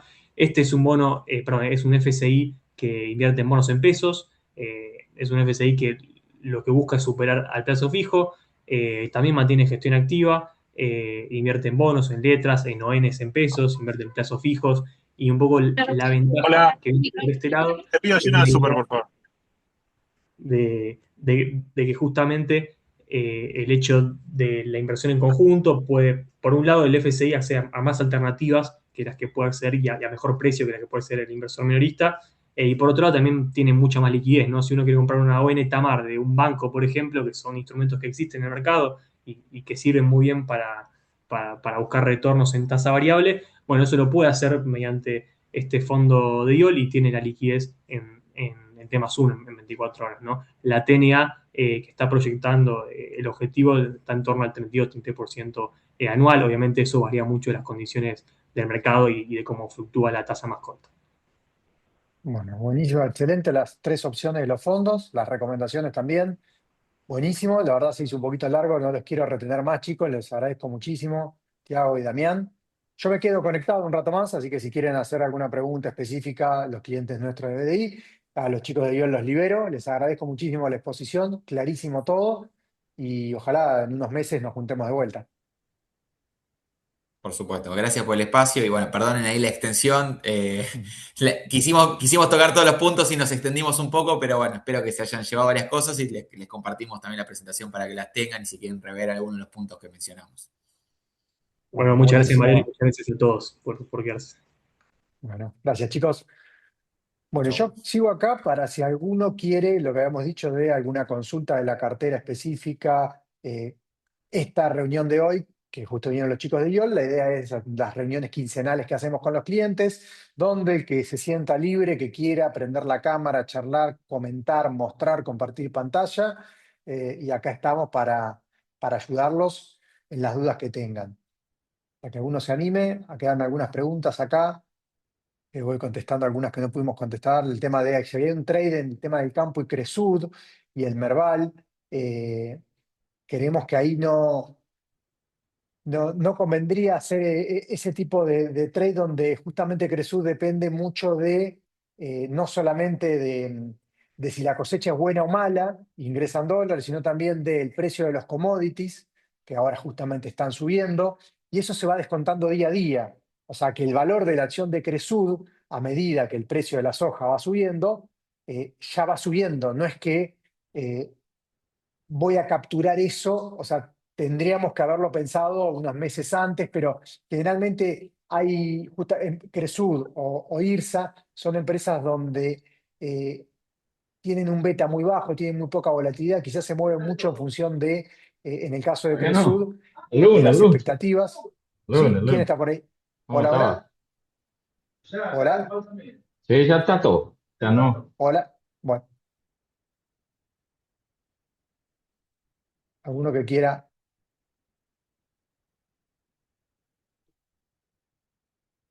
alguno que quiera subir prender el micrófono o por las dudas. Ahí vi que alguien estaba hablando. Bueno.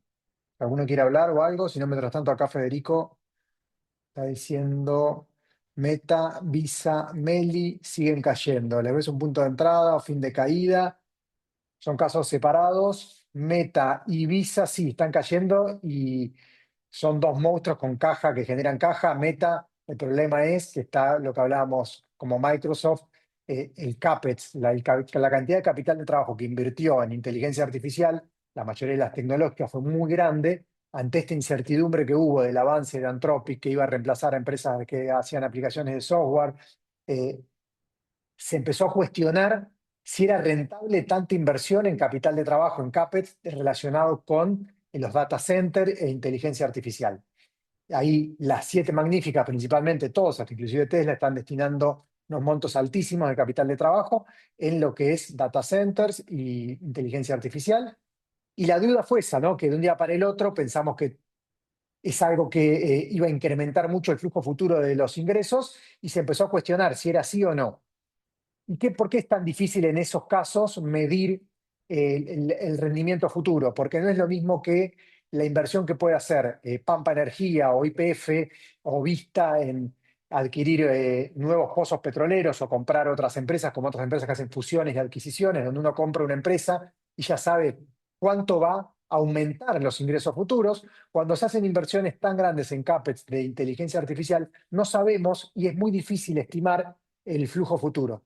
Entonces entramos en un rango de incertidumbre que le afecta a la evaluación actual, porque ¿cuánto vale Meta, por ejemplo? Vale el flujo futuro de lo que genera Meta. Y ahí se separa en dos cuando se hace la evaluación. Los próximos 5 años son las estimaciones que hacen en los balances, cuando hacen un balance y hacen la presentación. También está lo que es el guidance. En el guidance se pone la estimación que hace la empresa de los próximos 5 años. Generalmente se hace 5 años, más de 5 años ya entramos a hacer estimaciones con el valor terminal y tasas de crecimiento, que entramos a meter más supuestos, no tenemos tantos números, tantos datos concretos para estimar. Entonces, entramos ya a generar flujos futuros de ingresos muy volátiles. Entonces, en estos casos es lo que está generando esa volatilidad que le pasó a Meta. En el caso de Visa, lo mismo, porque también se pensaba que la inteligencia artificial se iba a meter, como se está metiendo y se pensaba que iba a reemplazar, se piensa que va a reemplazar a empresas de software. Por ejemplo, lo que pasó, ¿cuáles son las empresas de software que fueron más afectadas? Las que hacen CRMs, programas, por ejemplo, la empresa justamente CRM, HubSpot, Adobe, Adobe Photoshop, que el balance es genial, el balance es súper rentable la empresa, pero el miedo es que en 2, 3 años no lo reemplace la inteligencia artificial.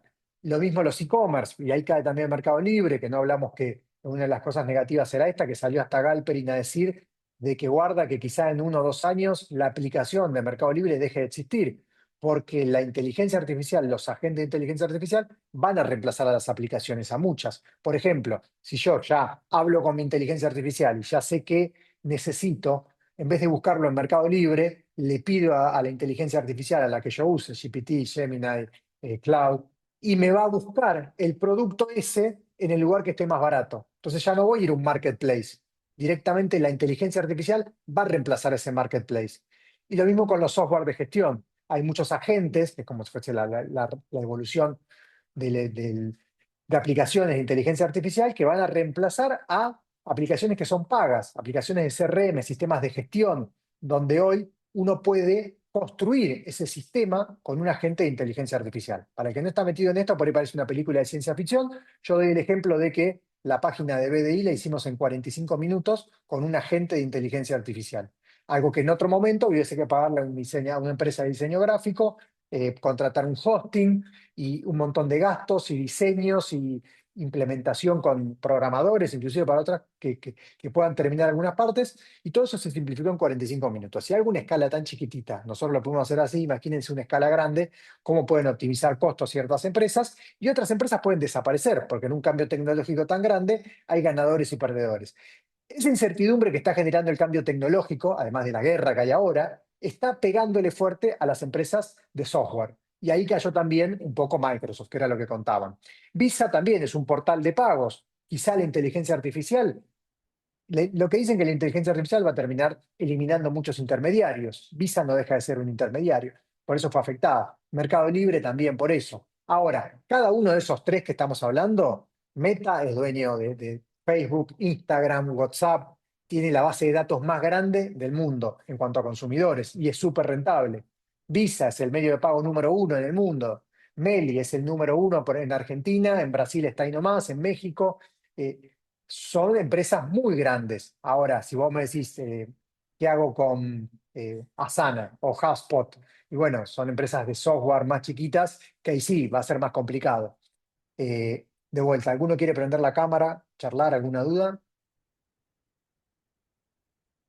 Bueno, acá Andrea dice, por eso Meli quiere ser banco, se transformará así. Y el margen que tiene, los bancos fintech tienen un margen altísimo, un margen tan alto por costos operativos mucho más bajos que los bancos tradicionales, y encima las tasas de interés son más altas, que también Meli tiene muchísimo para meterse en la parte de fintech, y en la parte de fintech guarda con Mercado Libre, que ahora ya se metió en China a ser despachante de aduana.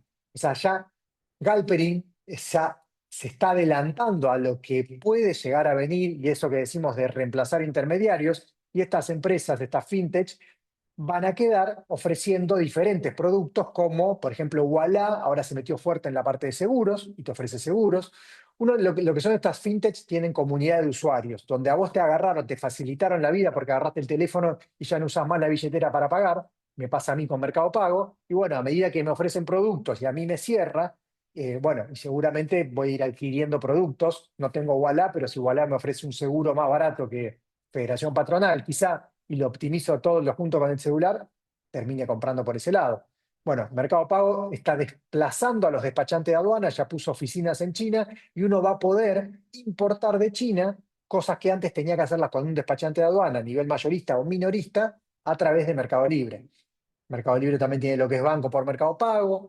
Eh, hay mucho cuando uno ya tiene un market share tan alto, que es lo que hablábamos, ya lo tiene Visa, lo tiene Meta, lo tiene Nvidia, son empresas que tienen una penetración en el mercado muy grande, si tenés que hacer las cosas muy mal para que te vaya mal, o que un cambio tecnológico te pegue una cachetada que te desplace de un día para el otro. Entonces, eso es lo que vemos. Diego pregunta, no tengo cámara, pero ¿cómo ves a China, el ETF FXI? ¿Qué te parece? Bueno, golpeado. China, gran parte del petróleo que compra China venía de Irán, entonces guarda porque ahora va a tener que comprarlo de otro lado. La ruta no hay rutas óptimas, esto lo mandábamos por Telegram, no hay ninguna ruta alternativa óptima en cuanto a costo. Entonces China va a tener que comprarle petróleo a otro más caro. Entonces eso le va a afectar a la inflación a China. Que tengas inflación y costos más altos le afecta a la productividad de las empresas, porque las empresas van a tener costos más altos o lo trasladan al consumidor, que muy pocas veces pasa, o directamente su margen se achica. Tienen que vender más para tener la misma cantidad de ganancia, para no perder.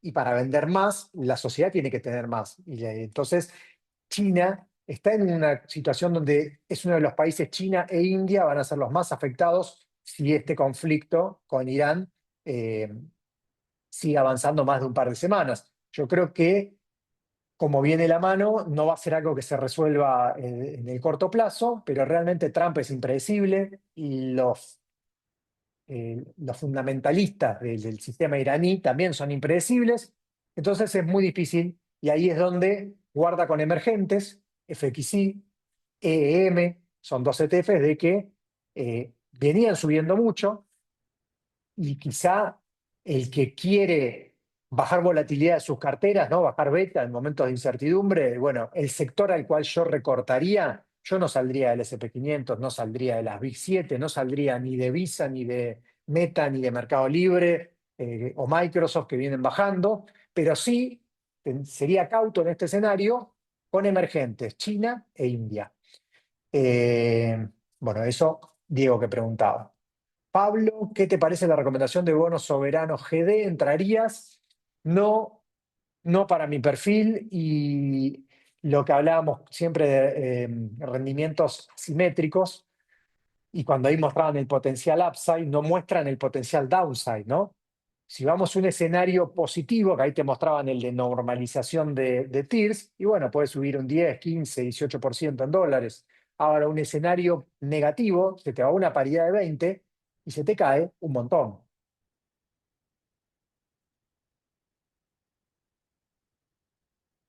A ver, no sé qué, pusieron una solicitud de preguntas.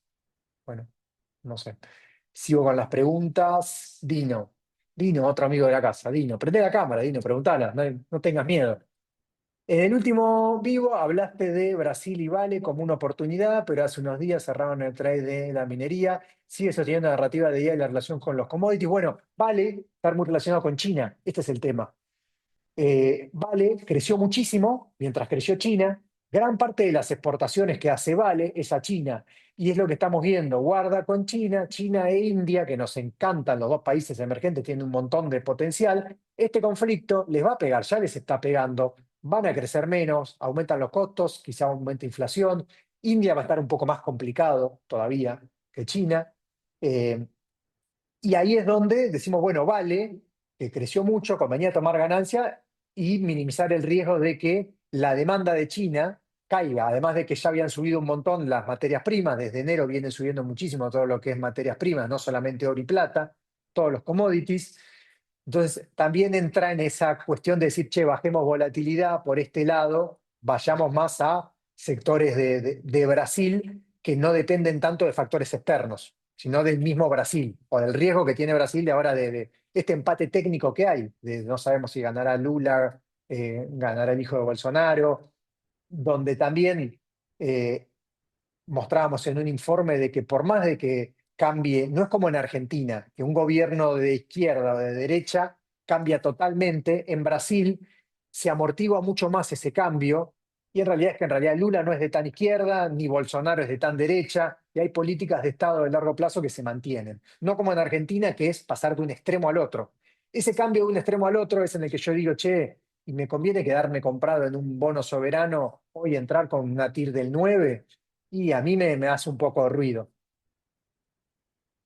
Fede, ¿qué sector ves con crecimiento para posicionarte este año, además del XLE? Bueno, el XLE es tener la bola de cristal de decir cuando se desinfle esto de la guerra con Irán o si se reabre el estrecho de Hormuz, bueno, se tiene que pinchar y desinflar.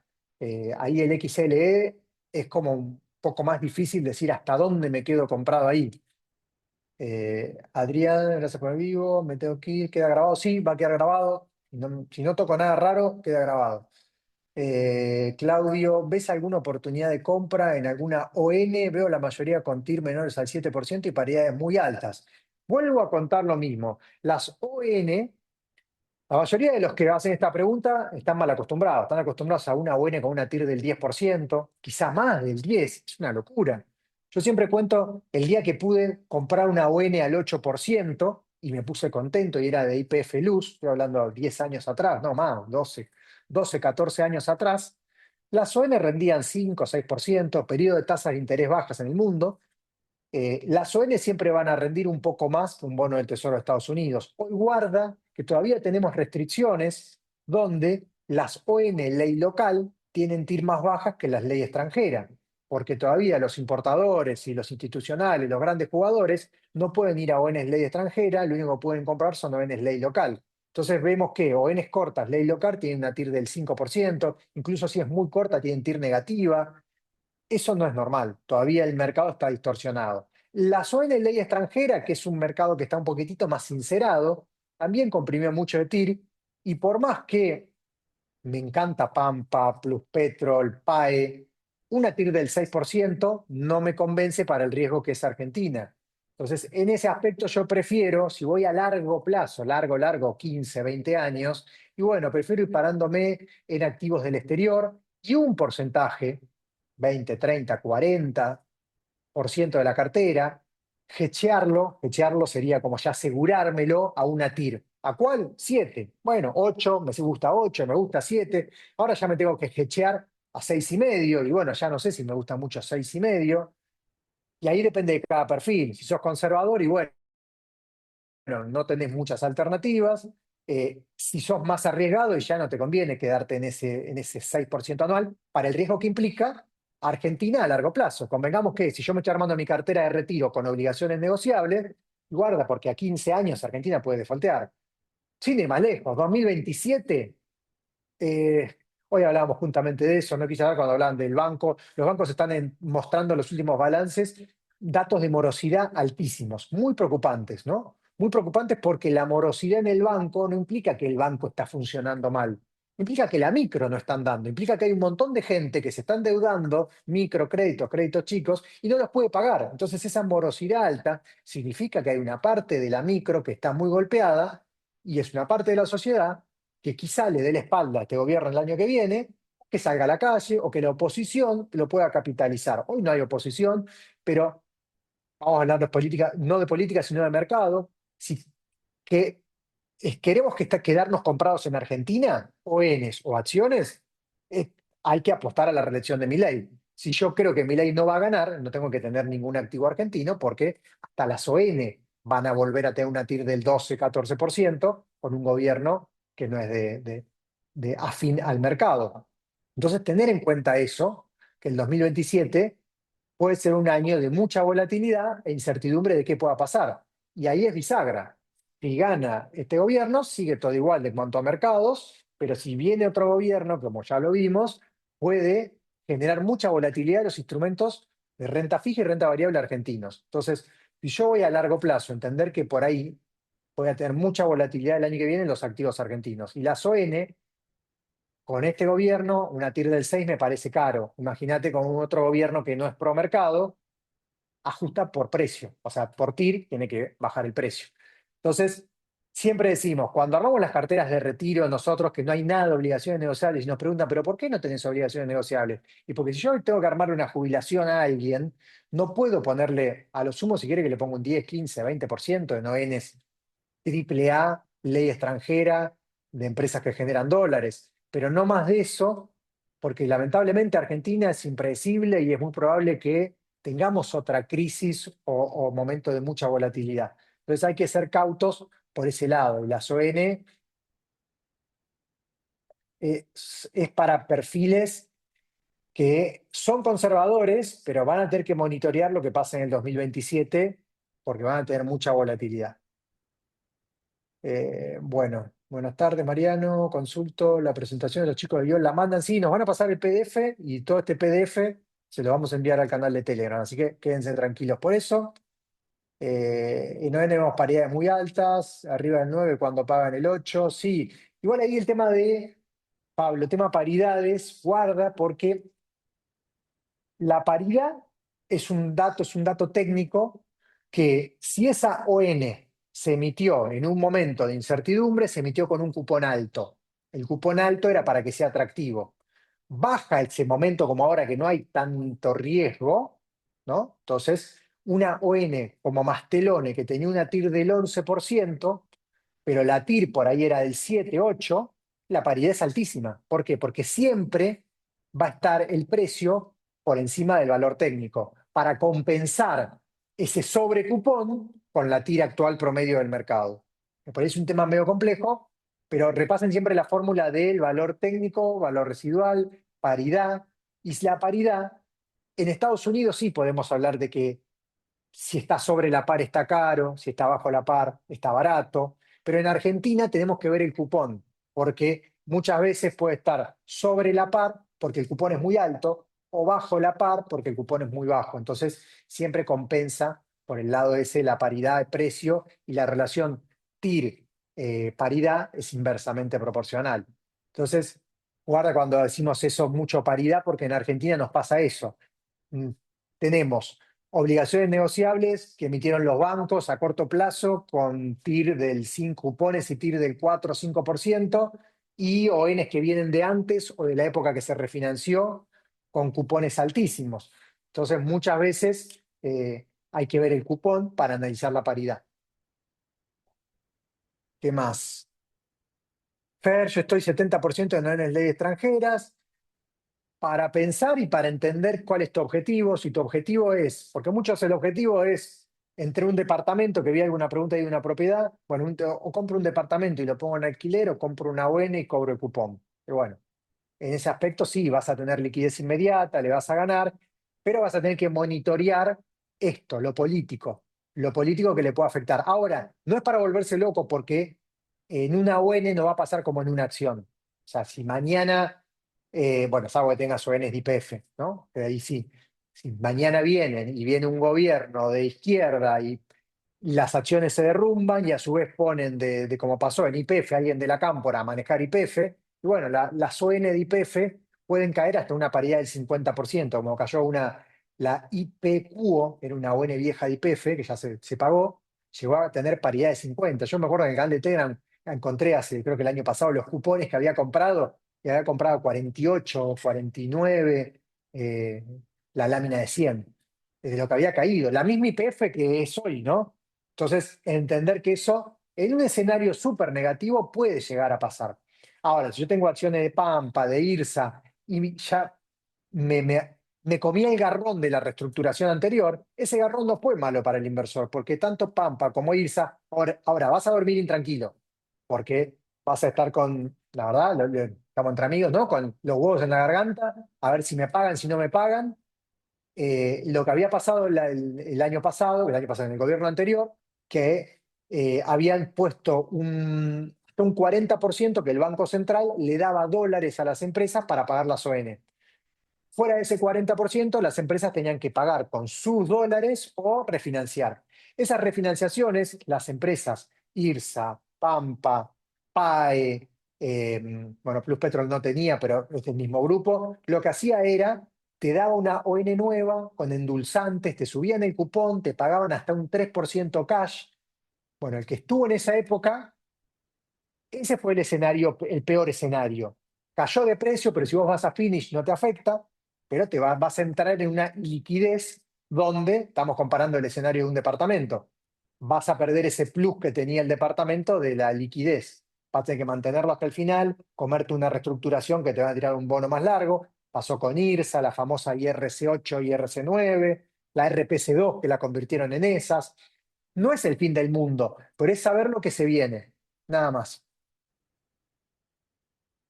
Martín, ¿cómo puedo seguir Vista YPF para el resto del año? ¿Mantenemos pensando en vaca muerta o tomamos ganancias aprovechando la suba por el contexto internacional?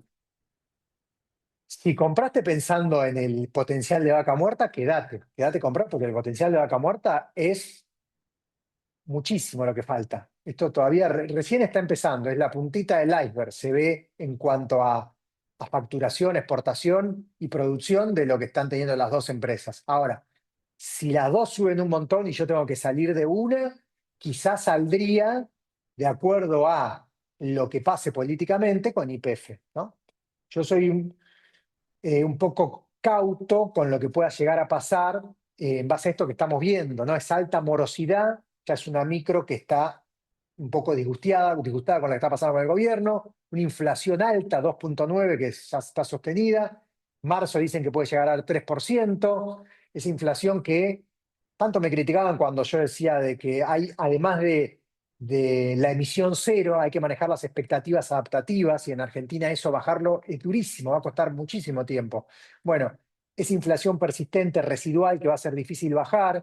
Son cosas que van a hacer ruido y que guarda porque quizá el año que viene tengamos mucha volatilidad. Entonces, quizás es bueno ya empezar a prever esa volatilidad del año que viene para decir, bueno, si yo voy a tan largo plazo y no me quiero comer volatilidad e incertidumbre en el 2027, bueno, tengo todo lo que es eh, a través de CDRs o de inclusive en Balance Internacional o también desde IOL pueden comprar bonos del Tesoro de Estados Unidos o fondos que tienen bonos del Tesoro de Estados Unidos.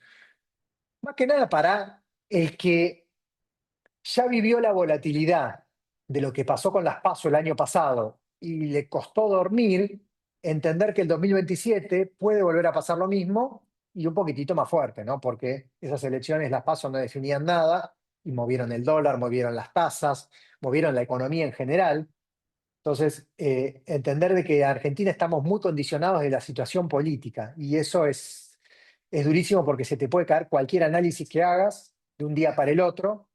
eh, y a veces nos cuesta mucho eso. Entonces, si pensamos a largo plazo, y sí, estás en vaca muerta y no toques, si no toques estos 4 años y tratar de, si realmente crees en vaca muerta, y bueno, va a venir un gobierno malo, un gobierno bueno, pero estás comprado en un activo a largo plazo.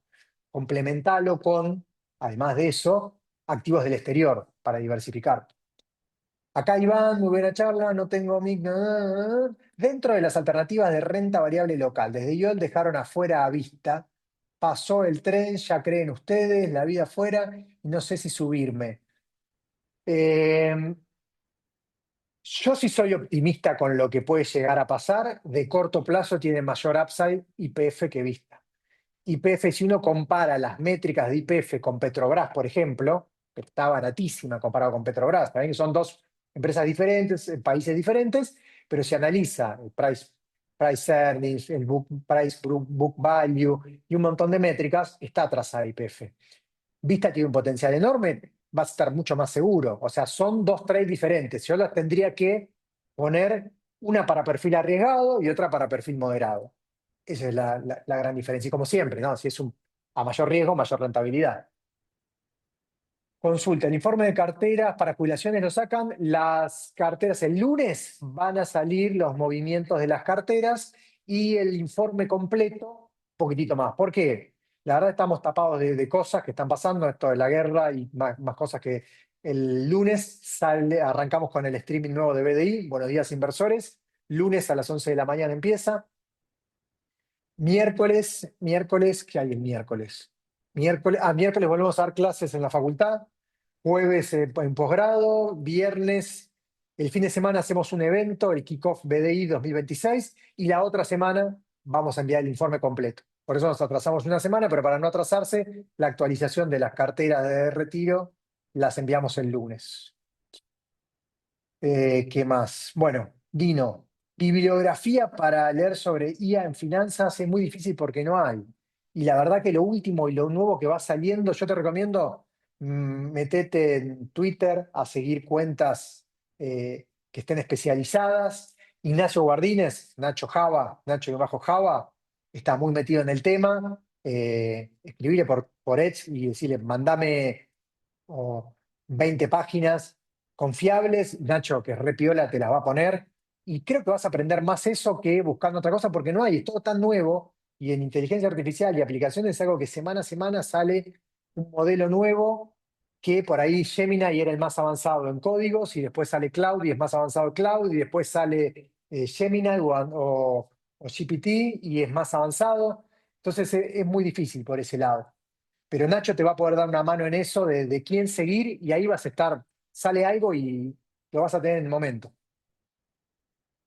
¿Dónde consigo el libro Jimmy, el perro que te enseño a ahorrar, para regalarle a mi sobrina? Jimmy, creo que mira, si no se agotó, lo pueden pedir en las librerías y va a tardar en llegar, pero le va a cobrar más caro porque las librerías le van a cobrar un costo intermediario. A ver si tengo el link acá, pero está el link.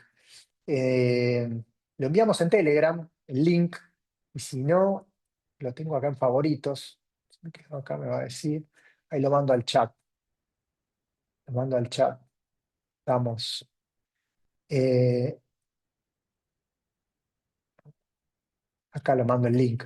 Bueno, todo lo recaudado de este libro va a ir al Hospital de Niños de La Plata, y a su vez encontramos una fundación de perros que tienen para los chicos del Hospital de Niños, los más chiquititos, la sección oncológica del Hospital de Niños. Hay una fundación que lleva perritos chiquititos para que jueguen con los chicos que están internados en la parte de oncología.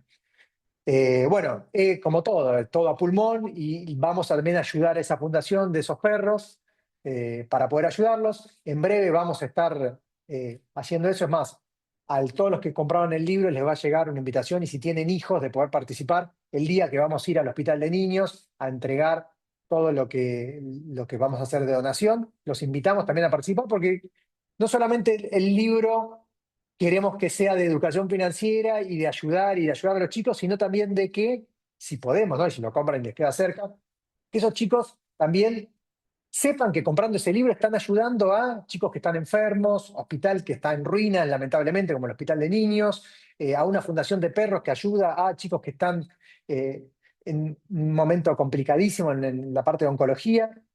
No, se me pone la piel de gallina de hablar de esto, me emociona. Tengo mi prima que es médica pediatra infantil ahí en el Hospital de Niños, y bueno, es para tratar de devolver y ayudar a un sector de la sociedad y chicos que le están pasando muy, muy mal.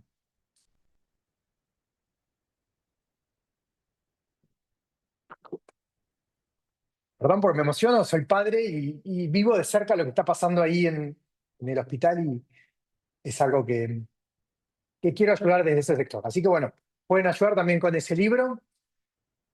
Y bueno, cortamos acá, creo que puede ser un buen final. Ya estuvimos 2 horas, no los quiero dormir más. Los dejo con esto, con lo del libro, que es algo que de lo más gratificante desde donde estoy, ¿no?